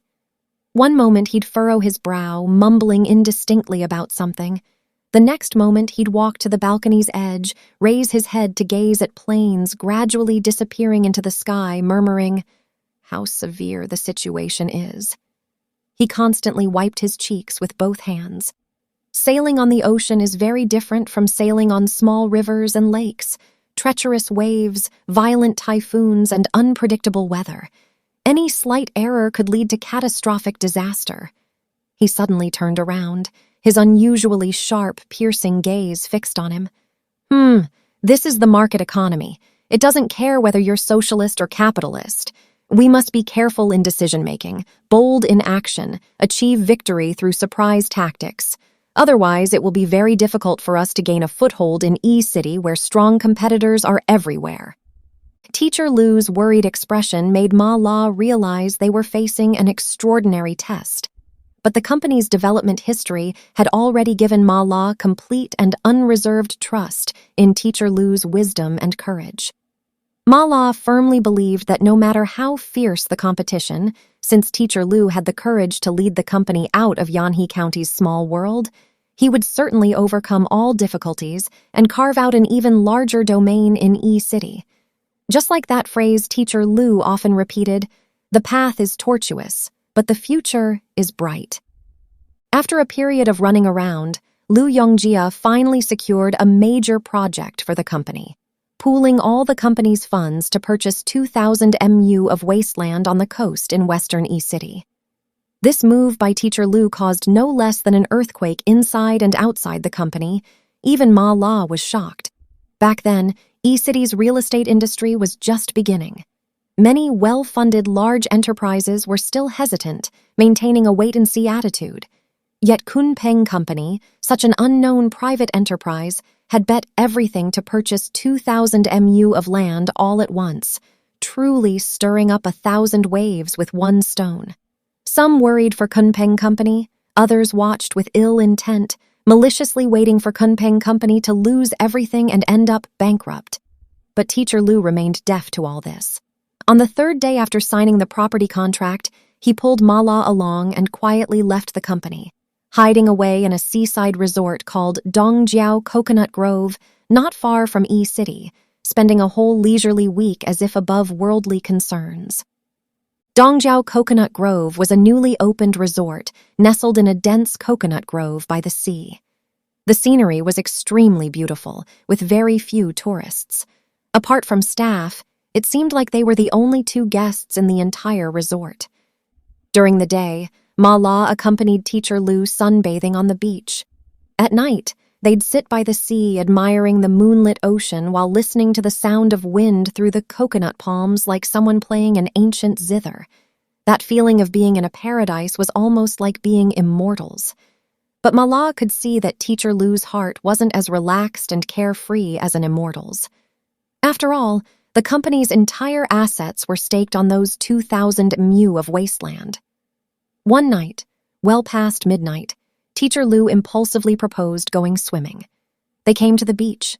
The sand was completely empty, not a soul in sight. Teacher Liu stripped himself naked and dove into the ocean. That night the moonlight was exceptionally bright, with no wind. The dark seawater was boundless and vast, its surface as calm as a vast grassland, but the waves were like a pair of immensely powerful giant hands secretly controlling invisible currents that could swallow everything at any moment. Although Ma La had learned to swim in the Jiangjiang as a child, facing this unfathomable ocean, he still felt somewhat timid. He sat on the soft sand. At first he could still see Teacher Liu's extended arms as he swam and hear the splashing of waves, but soon, apart from the pitch-black sea surface and gusts of strong sea wind, he could see nothing and hear nothing. Ma La felt vaguely uneasy and called out twice, "Teacher Liu, Teacher Liu!" But his voice didn't travel far before it was swallowed by the sea wind and sea waves like an insignificant drop of water. He raised his voice and called several more times, still no response. In such a vast, unfathomable sea, extinguishing a person was as easy as drowning a grain of sand.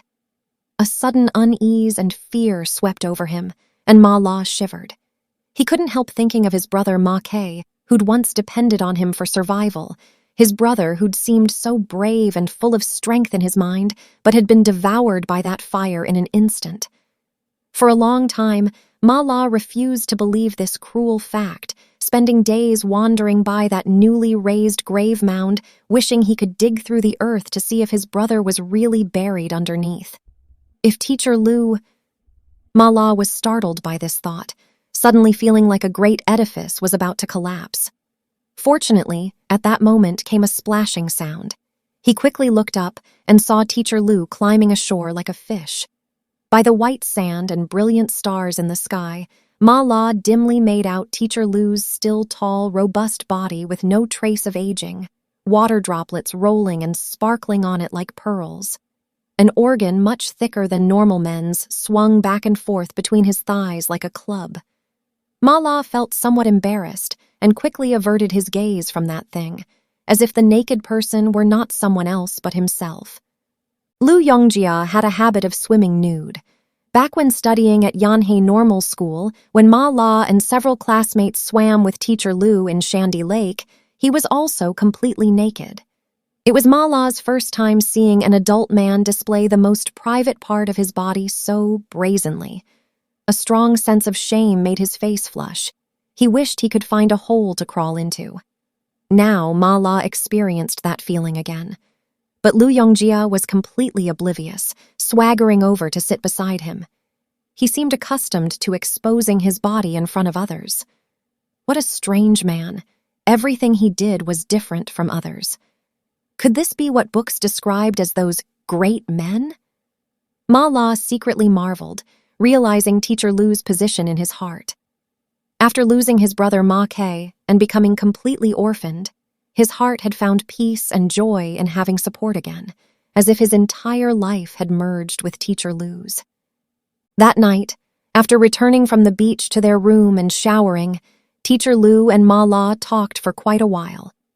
Teacher Liu showed no signs of fatigue.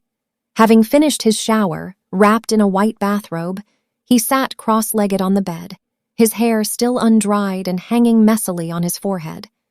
Though he was about 50, the muscles in his limbs looked as developed as a young man's, which secretly amazed Ma La. He remembered Teacher Liu mentioning that island purchase plan. What an outstanding man, both spiritually and physically. Just then, someone knocked on the door. Ma La got up to open it and saw two heavily made-up girls standing before him. Ma La hesitated and asked, Who are you looking for?" "We're looking for you two." One of them, an oval-faced girl, batted her eyes at Ma La. "We're here to chat with you. Welcome us or not." A pungent perfume smell made Ma La involuntarily step back. The two girls looked somewhat familiar. These past few days, some girls with ambiguous identities had been wandering around the resort. Could these be among them? "So late. What's there to chat about?" He frowned and was about to close the door. "Ma La, I asked them to come. Please let them in," Teacher Liu said slowly from behind. Ma La hesitated, and the two girls seized the opportunity to slip into the room like fish. When Ma La closed the door and returned to the room, he saw the two girls had already squeezed in on either side of Teacher Liu, sitting close to him on the bed. Teacher Liu, like a knowledgeable connoisseur, squinted as he looked at one, then the other, making vague exclamatory sounds in his throat. How young, tender, and smooth they are. Ho! Just like apples hanging on branches, making one envious." As he spoke, he smacked his lips as if admiring a table of delicious delicacies. Beauty, youth, all of it is related to women. Think of Helen of ancient Greece and China's Xi Shi. Ma La. Think of Qin Guan, Li Shangyin, and Flaubert. Every one of them was a master of brothels and pleasure quarters. If a man doesn't understand this, he can't accomplish anything, Teacher Liu said to Ma La in an admonishing tone. Meanwhile, his hands, like a masseur's, kept kneading the two ladies' hands, arms, necks, and breasts. They watched Teacher Liu's peculiar expression, apparently finding it quite interesting, giggling endlessly. Ma La had never seen such a scene, and for a moment didn't know what to do. Then he heard Teacher Liu instruct, "Go get another room," and pushed forward the round-faced girl on his left, giving her a meaningful look. "Keep him good company. He's a fine young man." Ma La saw Teacher Liu's large hand climbing like a vine onto the oval-faced girl's full bosom and quickly left the room. As he casually pulled the door shut and headed downstairs, he realized the round-faced girl was following close behind. Ma La stopped and said, "Why are you following me?" "Didn't your boss tell me to keep you company?" the round-faced girl said, pouting. "I don't need your company. Go do whatever you're supposed to do." Ma La waved her off, walked outside, and had just sat down on a stone bench in the courtyard planted with southern tropical plants like banana and sisal when the round-faced girl followed like a tail. Not getting a room, she sat down next to Ma La, asking softly, "It's so much cooler outside. Why get a room?" Ma La shifted his body aside, feigning confusion. "Right here?" The round-faced girl looked at him doubtfully, muttering, "Fine, but you can't short me on the money." Ma La forced a smile. "Okay, I won't short you a cent." But he was thinking, looks like I'm stuck with her today and can't shake her off. Beauty, youth. He savored Teacher Liu's words. Yes, Teacher Liu desperately needed these things, especially at a time like this. Someone as outstanding as him probably had desires for such things stronger than ordinary people, Ma La thought. Although he'd heard back at normal school that Teacher Liu frequently interacted with the opposite sex and had ultimately been disciplined for it, he'd never been willing to conflate Teacher Liu with ordinary lechery. While at normal school, Ma La had discovered a secret. Teacher Liu liked collecting pictures of beautiful women, both artistic nude photography and famous paintings from around the world, all clipped from pictorials, exclusively naked women, filling an entire box. "Do you know why I don't marry?" Once, drunk on wine, Teacher Liu said to Ma La with red eyes, "Marriage is the grave of love. How well Engels put it. Watching a youthful, beautiful, lively, and lovely woman grow old day by day beside you until she becomes a mass of bloated, decayed flesh. My God, there's nothing more unbearable in the world, even more terrifying than death," he muttered, covering his face with both hands as if afraid to see the scene he described. After a long while he removed his hands, and Ma La saw eyes full of pity. Goethe spoke of the eternal feminine guiding us upward. How well said! Look at those great figures in history. Without such guidance, they certainly would have accomplished nothing. That was the first time Ma La heard Teacher Liu discuss such topics.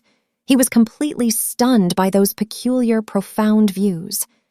On that early summer seaside night in E City, Ma La sat shoulder to shoulder with the round-faced girl whose name he didn't know in the courtyard outside the Dongjiao Coconut Grove Resort guest rooms, like a couple on a tryst. Ma La's posture and expression looked somewhat awkward and stiff, as if they were having some quarrel. Lights were dim, tree shadows swayed. The air carried wisps of salty sea breeze and the fragrance of ripe coconuts. Occasionally, a coconut would drop from a tree with a thud. Ma La checked his wristwatch every little while, or craned his neck to look at the window of the room he and Teacher Liu were staying in upstairs, silently calculating the time. Not until drowsiness attacked, making his head feel heavy as 1,000 pounds. The round-faced girl had long since grown sleepy, her head tilted, half her body leaning against Ma La's shoulder. The girl's full, rounded body not only failed to arouse any impulse in Ma La, but made his whole body tense, as if sitting on pins and needles, extremely uncomfortable. He closed his eyes, and another female's naked body and face floated through his mind. A beach by the river, a desolate brick kiln, a group of female educated youth swimming in the river, a stunning naked form, water droplets sparkling on flawlessly smooth skin. His face flushed, breathing grew rapid, limbs went soft. Suddenly a sharp, "Who's there?" He felt his heart leap into his throat. He quickly fled that dilapidated little brick kiln. That night, Ma La dreamed all night long. The beautiful, educated youth's naked body repeatedly appeared in his dreams until he had a nocturnal emission. He was 13 that year. The round-faced girl lay sprawled on her back, sound asleep, while Ma La gasped for breath like a drowning person, looking somewhat pained.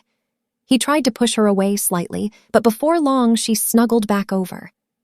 Ma La looked at her greedy, sleeping posture like an innocent little girl. Actually, she was probably not yet 20 herself. Still at an age of pure innocence, yet now nestled against a complete stranger. And that other girl was upstairs with Teacher Liu. What incredible youth. Ma La couldn't bear to push her away again. After thinking chaotically for a while, he too fell into deep sleep. When Ma La was awakened by footsteps, he saw the oval-faced girl straightening her dress and hair as she walked out from inside. He quickly woke the round-faced girl beside him, and after sending them both away, hurried inside. Pushing open the door, he saw Teacher Liu still wearing only shorts, draped in a bathrobe, leaning against the bed, smoking. Seeing Ma La enter, he laughed and asked, "How was she? That little round face wasn't bad, right? She's so small, like a flower bud about to bloom." Ma La stammered, "It's almost dawn. Aren't you going to sleep a bit?" "Sleep? What sleep? Let's head back to the city right away." Teacher Liu leaped up from the bed, stretching his limbs, looking full of energy with not a trace of fatigue. 2 years later, E-City's real estate prices skyrocketed geometrically. Teacher Liu, seizing the moment, sold off that patch of weed-covered land by the sea and made nearly 10 million yuan in one stroke. Chapter 3. Ma La's mind was in complete turmoil, as if he were adrift in an ethereal dream, momentarily unable to tell where he actually was. Was this really the Shenhuangzhou of his memory? That autumn afternoon, when Ma La returned to the homeland he'd been away from for so many years, he couldn't help but think this. Everything felt so strange to him. Roads riddled with holes, muddy and impassable, crops here and there like patches, uneven and inferior, vast stretches of land overgrown with weeds lying fallow, stinking, desolate, dried-up irrigation ditches and abandoned, dilapidated sluice gates, newly built houses standing in jarring discord alongside crumbling earthen-walled dwellings. The entire village looked as if it had been shaved bare. Along the village paths and around houses, you could barely see any trees, or if there were any, they were thin and scraggly, unable to support even a single bird's nest. In fact, you could hardly see a bird in the village sky at all. When he was small, the village had been full of shade everywhere, covered with thick mulberry, willow, Chinese tune, poplar, chinaberry, paulownia, peach, and plum trees, tall and large. In spring, they'd burst with green leaves and red blossoms, branches laden with fruit. In summer, they brought shade to people. In winter, they helped ward off the cold. They attracted countless birds that flew in flocks around houses and through the groves. Not only in the big trees, even under the eaves of villagers' homes, nests of all sizes filled every available space. Apart from old people and children, the village had hardly any able-bodied adults. Looking around, desolation met the eye everywhere, like scenes from war-ravaged landscapes in films. Occasionally encountering a few people in the village, Ma La couldn't recognize a single one among those wooden, dull faces. No wonder. He'd been away so many years, nearly an entire generation. But why did they look at him with such wary, hostile eyes? The further Ma La walked, the more puzzled and uneasy he felt, as if he'd taken a wrong turn and arrived at a place he'd never been before. Ma La had originally thought the villagers must be living the comfortable life the newspapers described. But everything before his eyes seemed separated by two distant eras from those economically developed villages he'd seen in the southern coastal regions. At the dam by the village entrance, several women sat around a table playing mahjong under an awning outside a small shop. On the shop's crude shelves, aside from daily necessities like salt, soy sauce, toothpaste, toothbrushes, and cheap cigarettes, the space stood empty. On the cement counter sat several blocks of tofu and 2 cuts of no longer fresh pork, flies crawling all over them. A group of children played hopscotch on the nearby open ground. Seeing Ma La approach, they all turned simultaneously to size him up. Ma La bent toward them, wanting to stroke one little boy's face, but he shrank back, tilted his head, and nimbly dodged away. "Whose child are you? Are you in school yet?" Ma La asked, his outstretched hand hanging in midair. "I'm not telling you. Who are you?" The child stared with dark eyes, wiped his nose with a dirty hand, and gave Ma La an unfriendly look. "Oh, quite fierce." Ma La straightened up, smiling. "You don't know me, but your father might." "You're lying!" the child shrieked. "My father doesn't know you at all." "Then tell me his name. I definitely know him." Ma La studied the child carefully, as if trying to find traces of some childhood companion in him. "I'm not telling you." The child looked at him warily. "He went to Guangdong. You can't catch him." Why would this child think I want to catch his father? Ma La wondered, puzzled. Just then, a woman of about 30 sitting at the mahjong table turned her head and scolded the child. "Tadpole, what nonsense are you babbling? Watch out or I'll cut your tongue."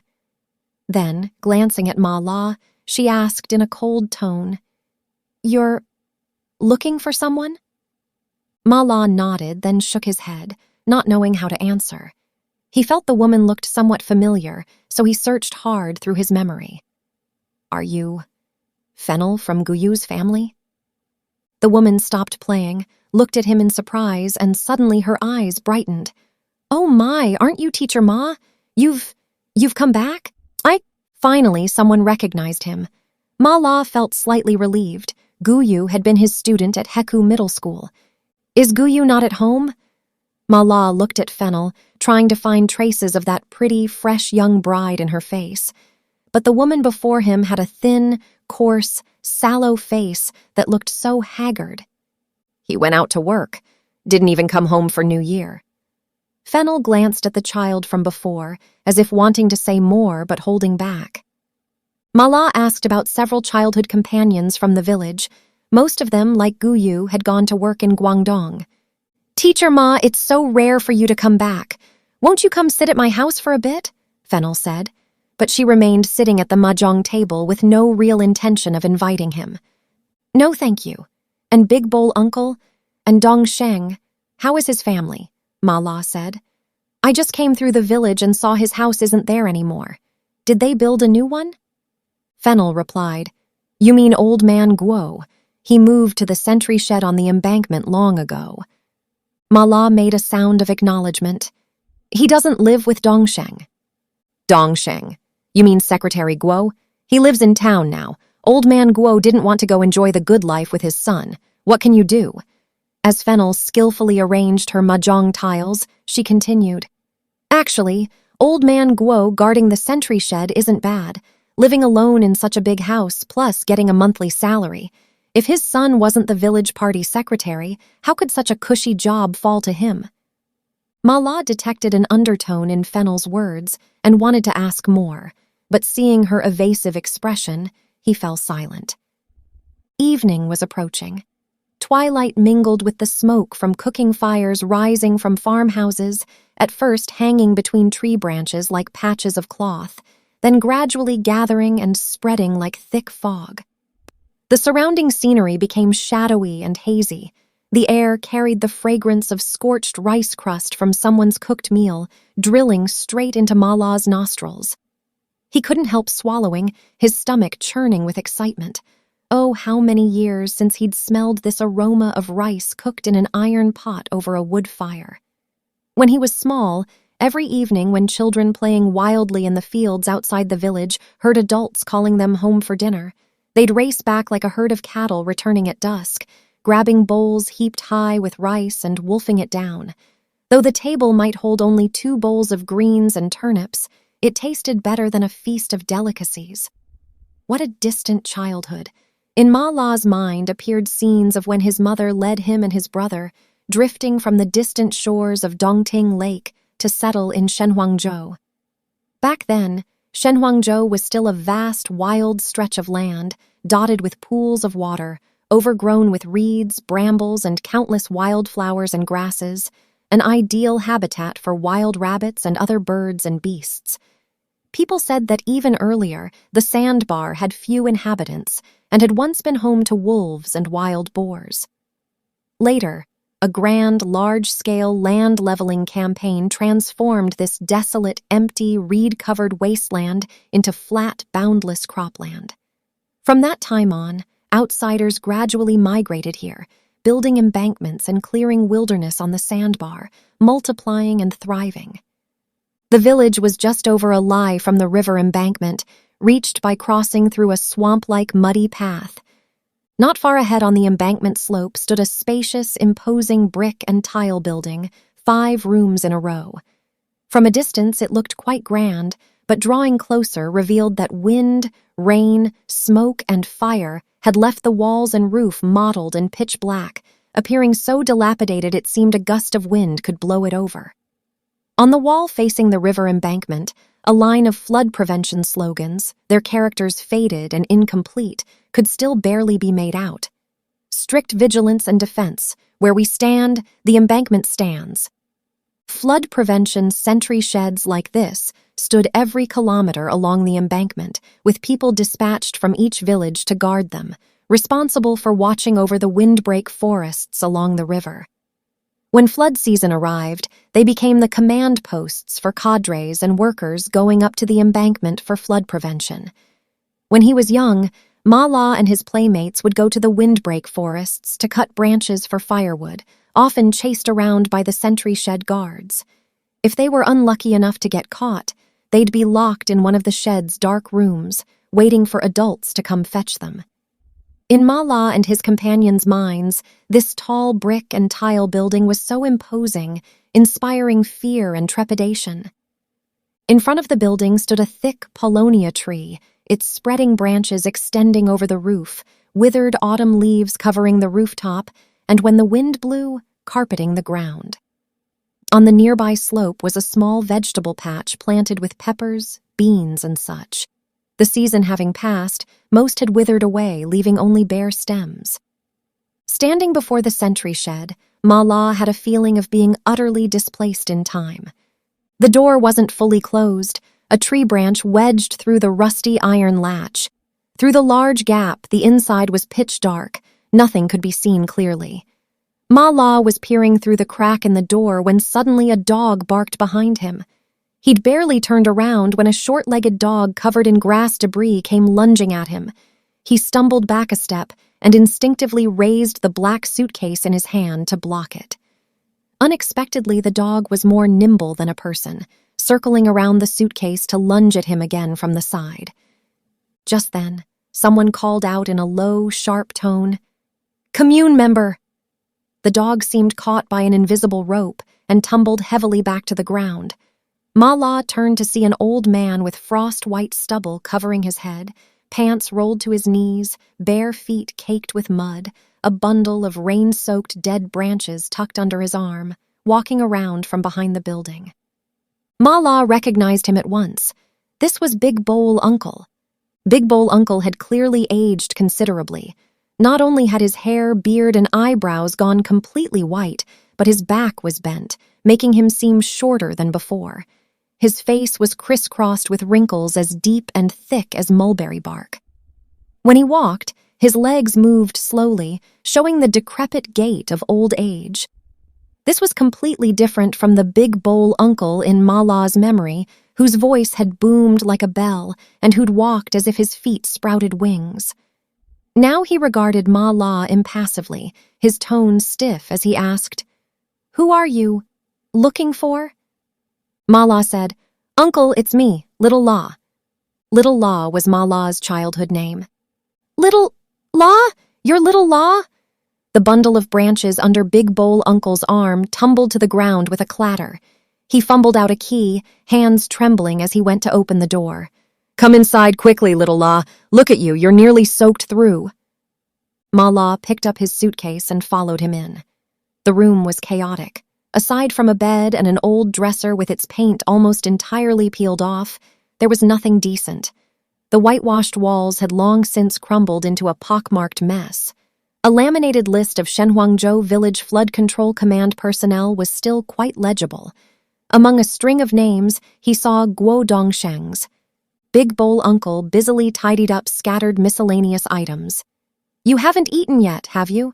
I'll make food right now." He headed to the kitchen to prepare the meal. Though Big Bowl Uncle's body was far from as robust as before, he still worked efficiently. Before long, he'd washed the fresh turnip greens just picked from the field, took down from the wall a salted fish dried hard as a fossil, chopped it into several large pieces, then squatted down at the stove opening to start a fire. Days of continuous rain had left the firewood somewhat damp.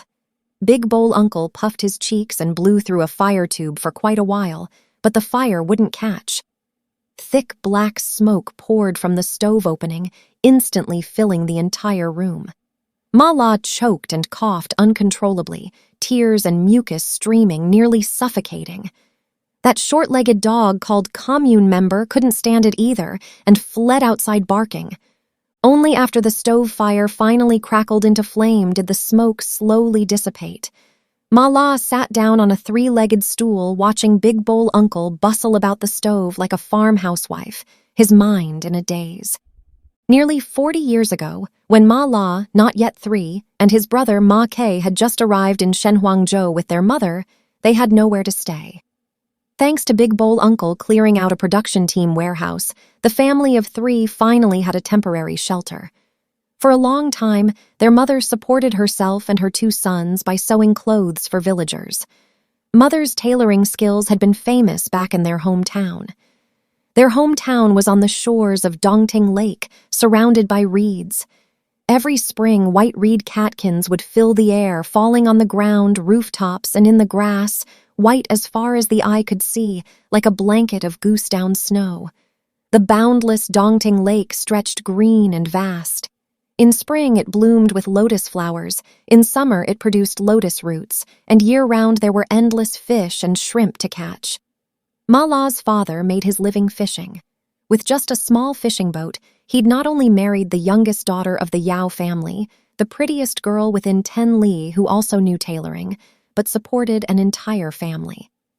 Ma La was born when his brother Ma Ke was about to start elementary school. That very summer, Dongting Lake experienced a once-in-a-century flood.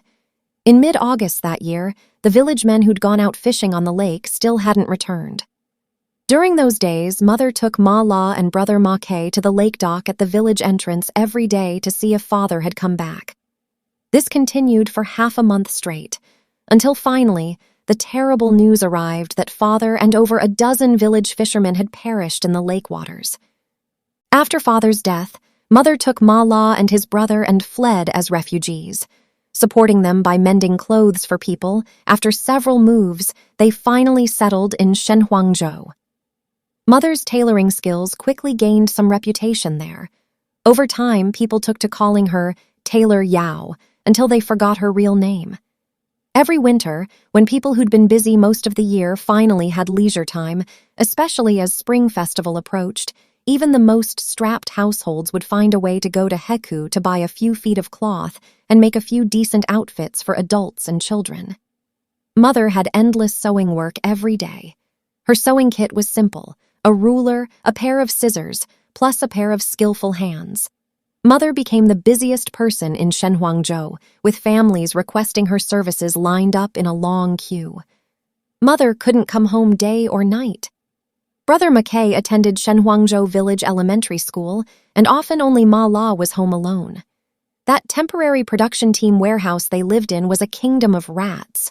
Whether day or night, they ran about in packs upstairs and downstairs, their squeaking sounds making one's scalp tingle and heart race.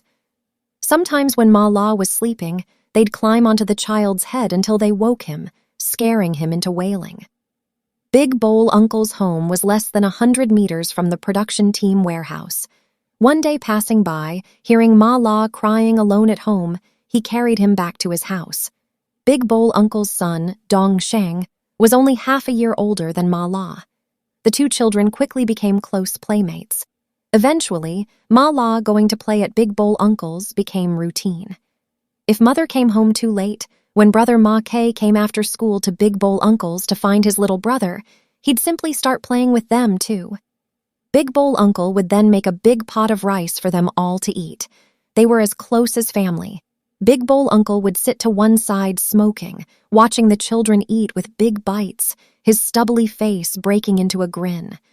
That kindly expression made Ma La think of his dead father. Big Bowl Uncle's wife had died from eating poisonous mushrooms. Every spring, the groves along the Jiangjiang in Shenhuangzhou filled with umbrella-shaped mushrooms.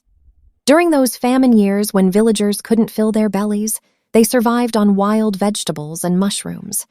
In April that year, it rained heavily for several days straight.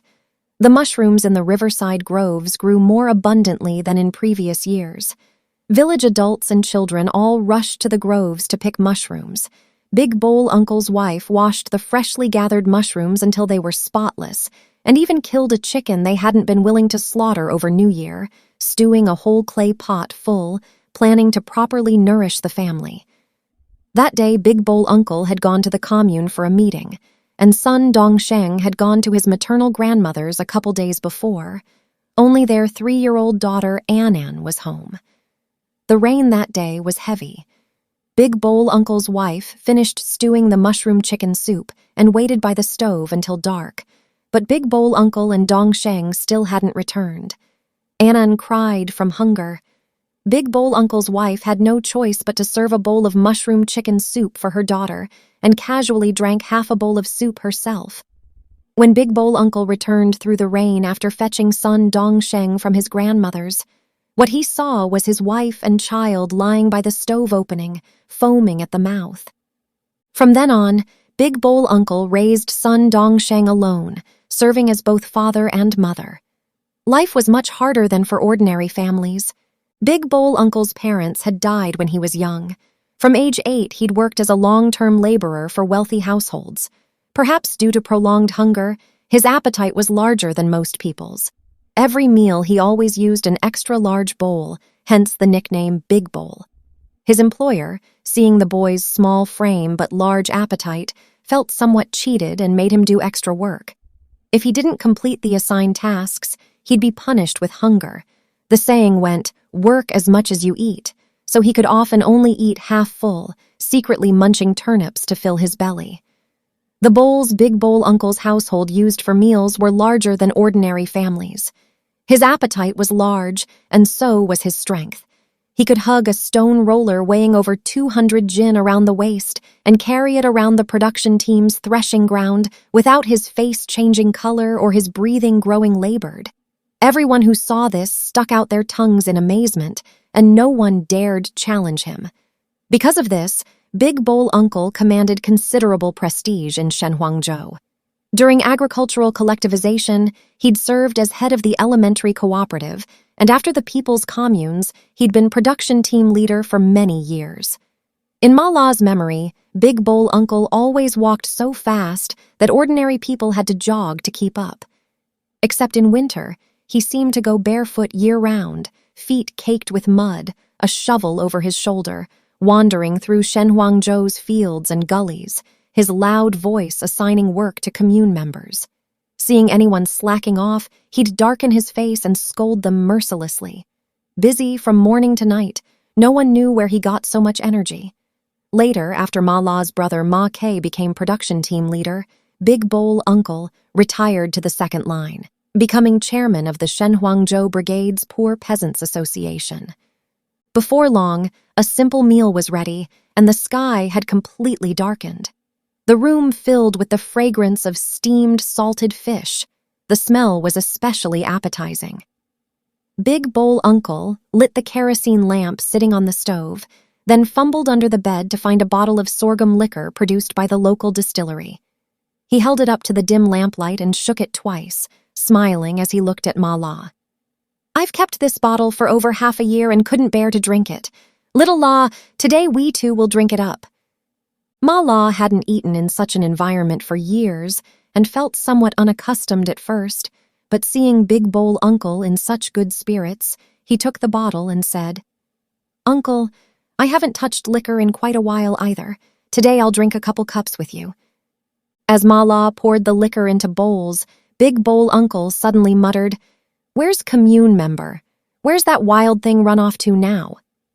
He turned and walked to the door, cupped his hands like a megaphone, and called into the pitch-black wilderness, "Commune member, come back and eat. Commune, member."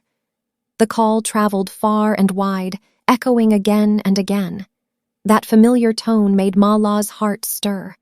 When he was young, when he and Dongsheng played on the sandbar and forgot to come home for dinner, Big Bowl Uncle would call just like this. The difference was that now Big Bowl Uncle's voice was like a rusty bronze bell, much more hoarse than before. Big Bowl Uncle called several times before commune member returned to the room, its fur damp with mist. As soon as it entered, it spotted the bowl of salted fish on the stove and reached out its paw to grab it. Big Bowl Uncle pulled it away in one motion, grabbed a piece from the bowl with his hand and tossed it at commune member's feet, scolding like he would a child with a stern face. "Off to the side! Don't you see we have a guest?" The night wind pouring through the door crack made the kerosene lamp flicker and dance, its dim yellow light casting the shadows of Big Bowl Uncle and Ma La onto the rough wall. One large, one small, wavering and uncertain, like those elusive years he'd lived through. In a trance, Ma La was back in his childhood, after mother and his brother had died, during those years he'd spent at Big Bowl Uncle's as an orphan. He and Dongsheng had shared a bed, eaten from the same pot. Big Bowl Uncle was busy with the production team from morning to night and couldn't look after them.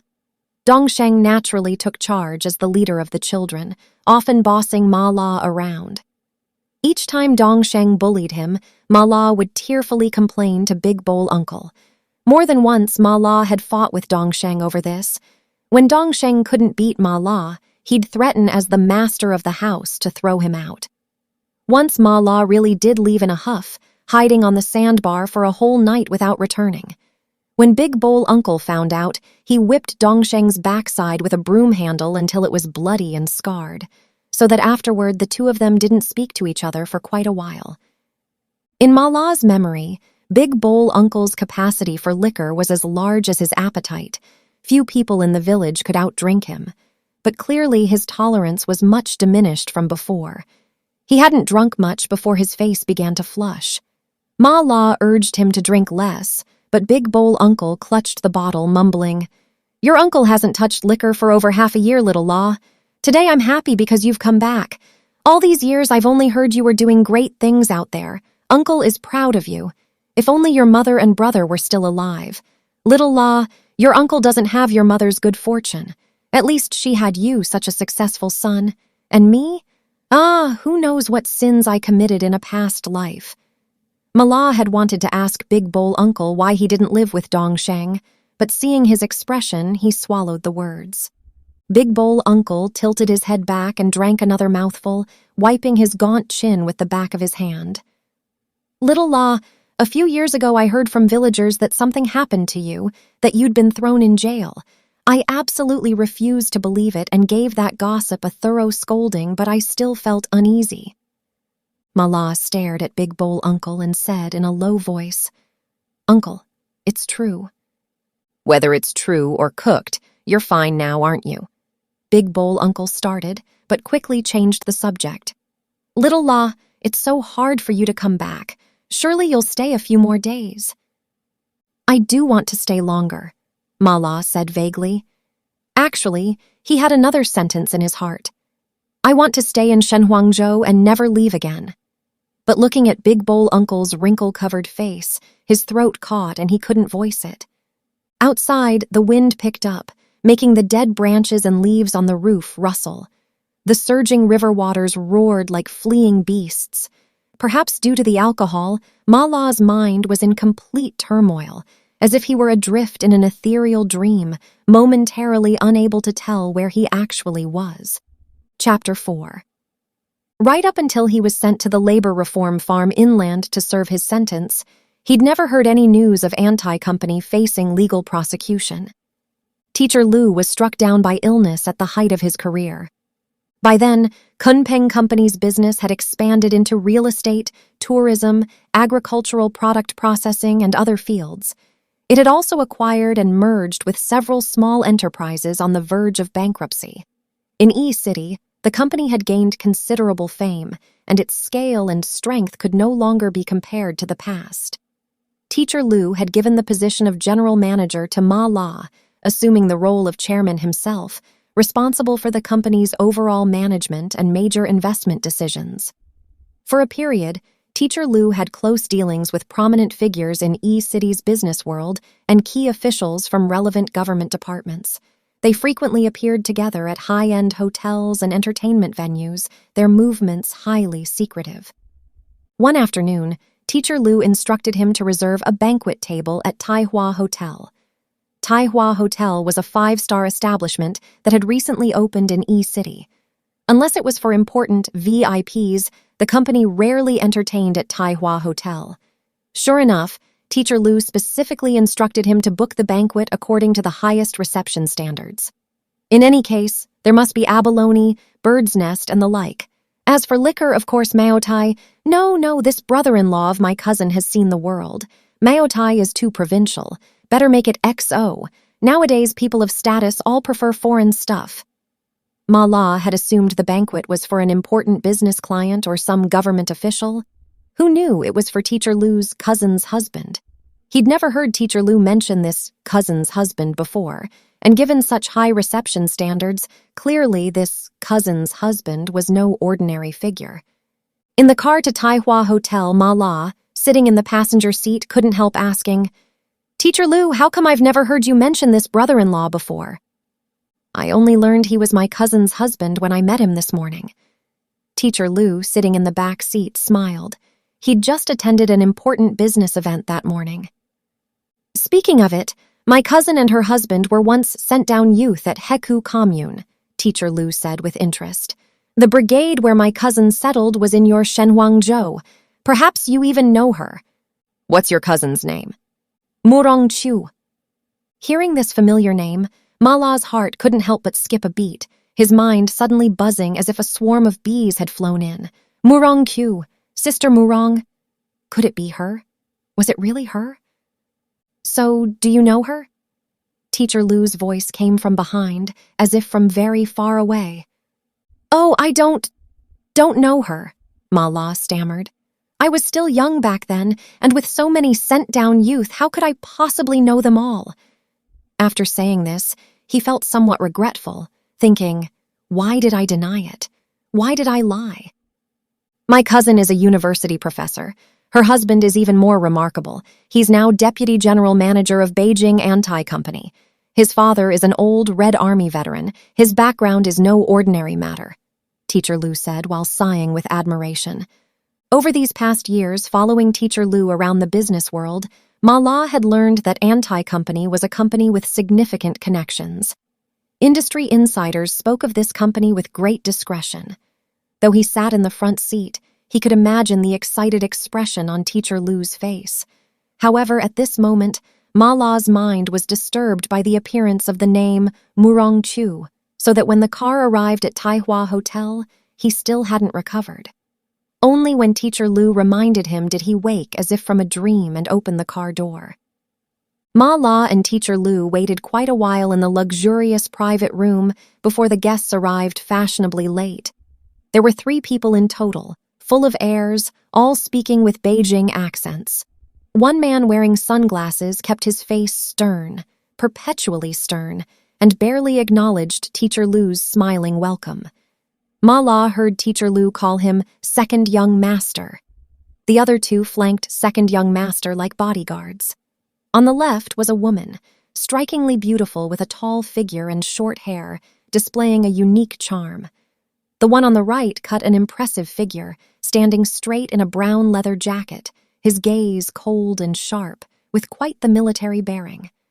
Ma La later learned that this second young master was the boss of Anti-Company, the second son of a certain chief.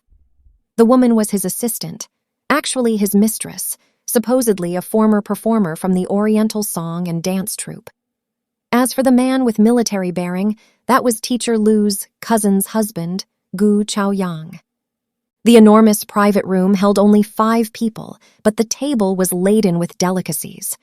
Throughout the entire banquet, the conversation remained inconsequential, with not a word about business. Clearly, everything had been settled at that morning's meeting. This dinner was merely Teacher Liu's thank you ceremony. Teacher Liu kept rising to pour drinks for second young master seated at the head of the table.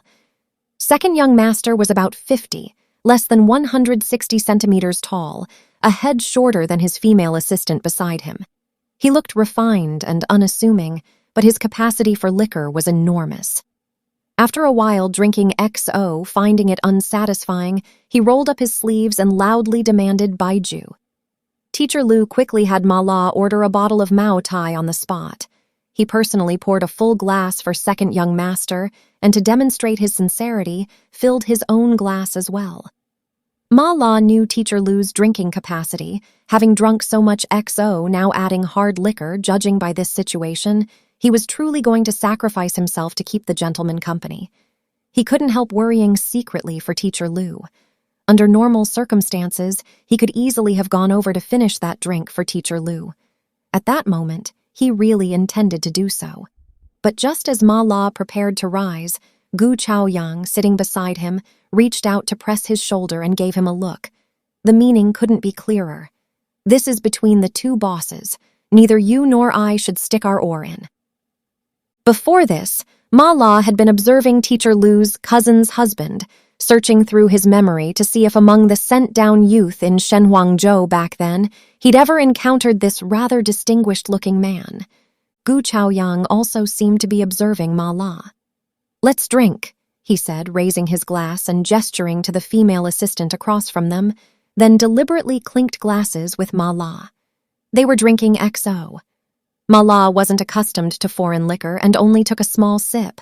Then he heard Gu Chaoyang lower his voice and ask, "I just heard Director Liu say you're from Shenhuangzhou. Let me ask you about someone.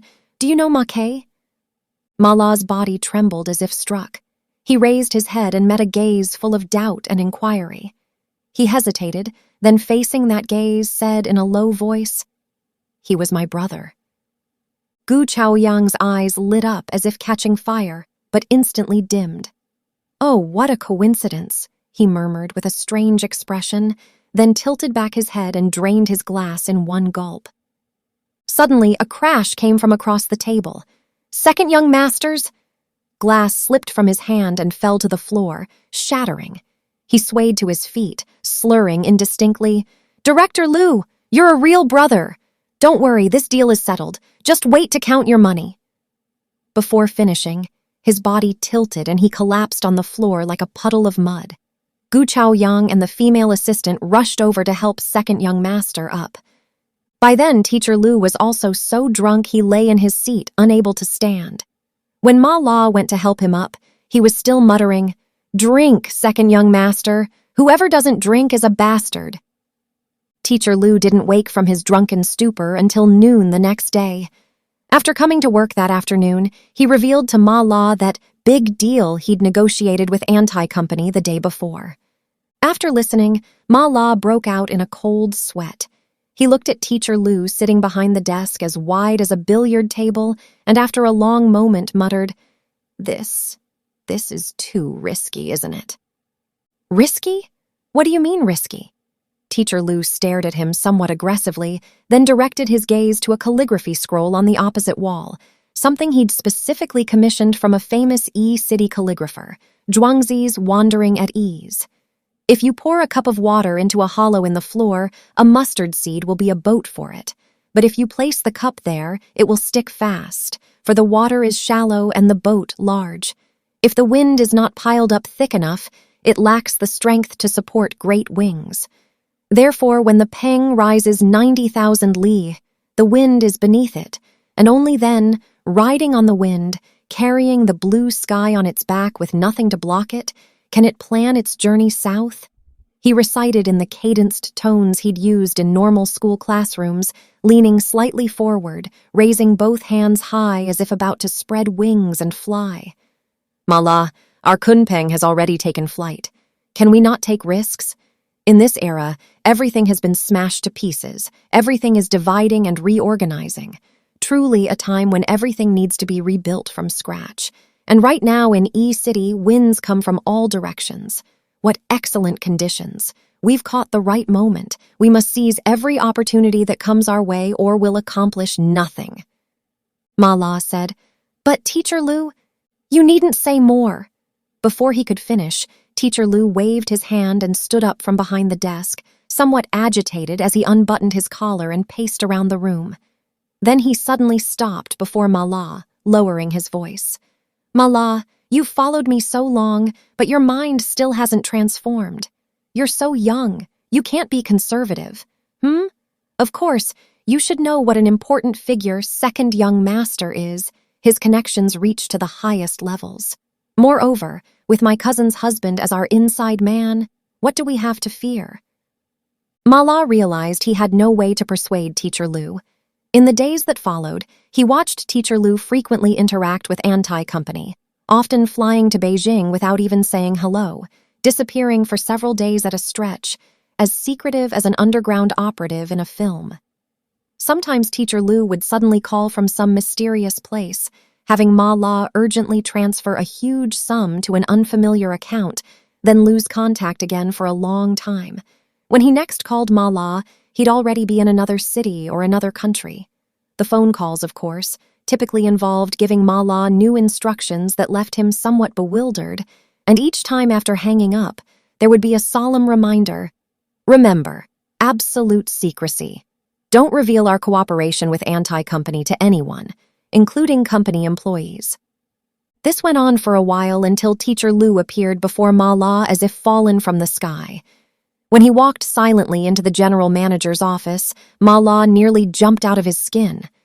Not having seen him for a while, Teacher Liu had lost considerable weight, his cheekbones suddenly more prominent, as if he'd become another person. His face was pale and listless, even his normally sharp eyes had dimmed. Ma La initially thought it was due to travel fatigue and quickly poured a glass of hot water and brought it over. "Teacher Liu, you don't look well." But he sat down on the sofa and gestured weakly. "It's nothing. I'll be fine after sitting a bit." Ma La noticed Teacher Liu's hand trembling slightly, making the teacup lid rattle twice. "The money will be transferred in a few days, using the company's backup account." He leaned askew on the sofa, telling Ma La in a voice like a whisper, his long, bony fingers twitching nervously on the armrest. "I really am a bit tired. It's like fighting a major battle, but there will be even more ahead of us, especially an urgent need for people who truly understand business management, master's degrees, doctorates. Oh yes, about the company's share restructuring, think it over first." He propped his head with one hand, his voice sounding extremely weak. Seeing this, Ma La urged, "Teacher Liu, you're too tired. These matters, why don't you go back to your quarters and rest properly before discussing them?" "All right." As he stood and walked toward the door, he staggered and nearly fell. Ma La rushed forward to support him. "Teacher Liu, what's wrong? Let me take you back to your quarters?" But he shook his head. "No need. I'm probably just jet-lagged. Haven't adjusted to the time difference yet. The beauties in that country really are indescribably wonderful," he muttered, pushing away Ma La's hand and walked out. Watching Teacher Liu's tall, thin figure swaying away like a leaf, Ma La's heart was suddenly swept by a shadow of foreboding.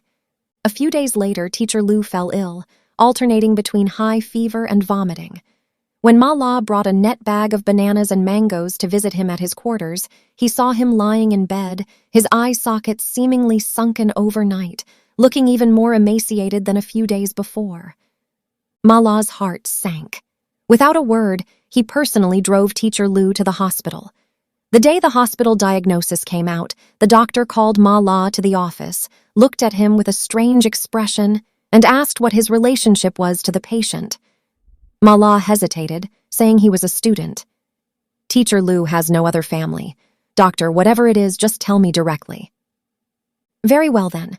The biopsy and serum test results show that your teacher has, and it's already advanced stage. He doesn't have much time left," the doctor said in a reproachful tone. "Why did you only bring him to the hospital now?" Ma La's head buzzed, stunned as if struck by lightning.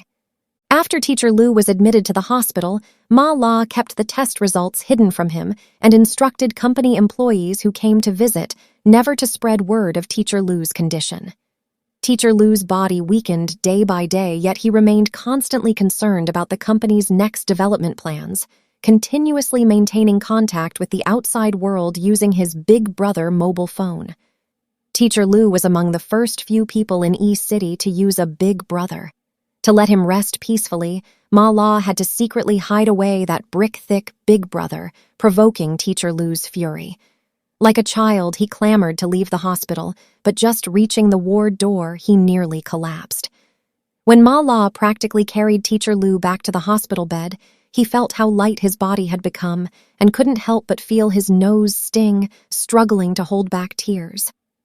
At that time, due to that major project in cooperation with Anti-Company, almost all the company's funds were invested, and even paying salaries required bank loans. Ma La was secretly alarmed by this reckless investment behavior and reminded Teacher Liu several times, but was always rebuffed. "You can't catch a wolf without risking the child. With second young master as such solid backing, what's there to fear? Just wait to count your money." But before long, the major project was exposed in Beijing. Soon, the central government dispatched a special investigation team to E-City to begin investigating what was called the largest automobile smuggling case since E-City became a special economic zone. Supposedly, officials from some important E-City government departments, including customs, were implicated, as well as several high-ranking cadres' children with connections reaching to the heavens. Relevant state council leaders issued instructions to investigate and prosecute severely. For a time, E-City's streets and alleys buzzed with discussion. Many mysterious rumors spread without foundation, and journalists from various newspapers hunted like hounds for news related to the case. Kunpeng Company was suddenly thrust to the storm's forefront, constantly receiving interview requests. Each time, Ma La deflected them with no comment. Meanwhile, the investigation team began frequently summoning relevant parties and dispatching people to investigate Kunpeng Company. They specifically asked to find Teacher Liu to understand the situation, which Ma La firmly refused each time. "Our chairman is so ill. Don't you have even basic humanitarian standards?" Once, he couldn't help but lose his temper. "I'm the company's general manager. If you have questions, ask me." Although Ma La had been mentally prepared, later, when the court issued a summons to Kunpeng Company, and Ma La, as company general manager, was called in for questioning, he still found it somewhat unbearable. How could Teacher Liu, so ill, possibly endure such a heavy blow? Therefore, throughout the entire investigation process, Ma La kept everything hidden from Teacher Liu. To seal off information, he had the medical staff cancel all of Teacher Liu's newspaper subscriptions and sever all his contact with the outside world. Each time he went to the hospital and Teacher Liu asked about the company's situation, Ma La would evade the question or fabricate fictitious good news. Seeing that familiar smile appear on Teacher Liu's haggard face, Ma La's heart would ache, but this only strengthened his resolve. He knew too well what the company's future meant to Teacher Liu. He would hide it as long as possible. In any case, Teacher Liu absolutely could not learn about the company's current predicament. During Teacher Liu's final days, whenever Ma La had time, he went to the hospital to stay with him.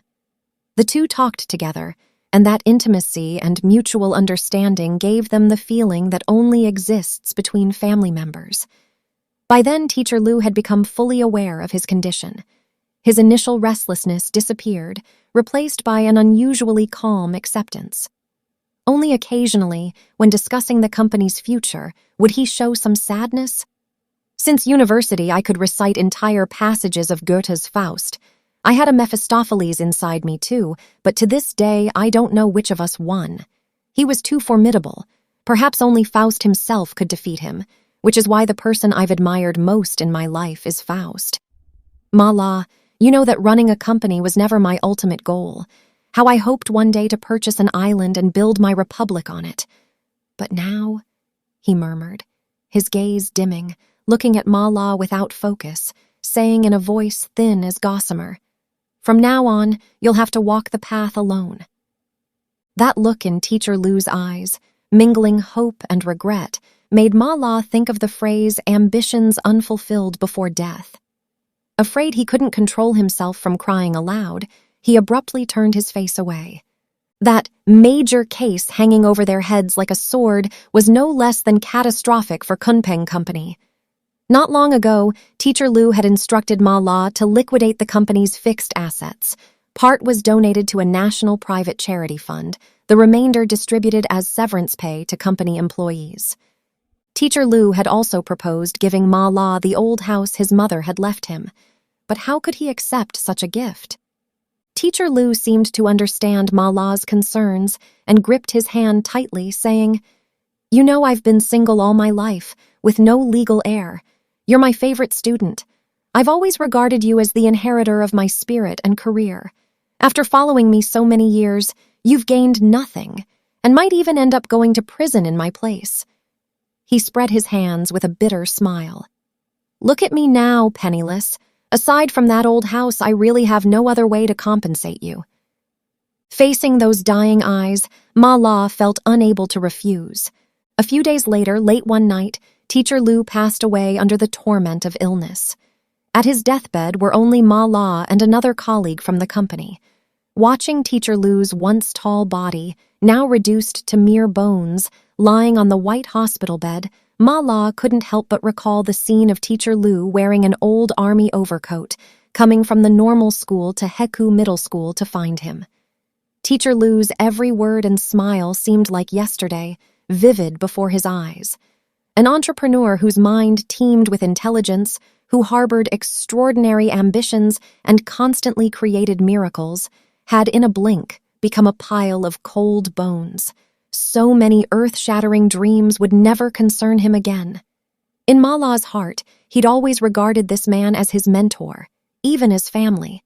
The bone-deep sorrow he'd experienced years ago when losing his mother and brother suddenly surged to his heart. His vision blurred. The day after settling Teacher Liu's funeral affairs, Ma La was arrested by police on charges of suspected involvement in Kunpeng Group's smuggling. Half a year later, Ma La was sentenced to 8 years in prison for participating in the Kunpeng Group smuggling case. The major automobile smuggling case that had affected the entire nation thus came to a close. What Ma La found incomprehensible was that right up until he was sent to the labor reform farm inland to serve his sentence, he'd never heard any news of anti-company facing legal prosecution. We were nothing more than their scapegoats, Ma La thought with bitter resentment. If Teacher Liu knew this beneath the earth, what would he think?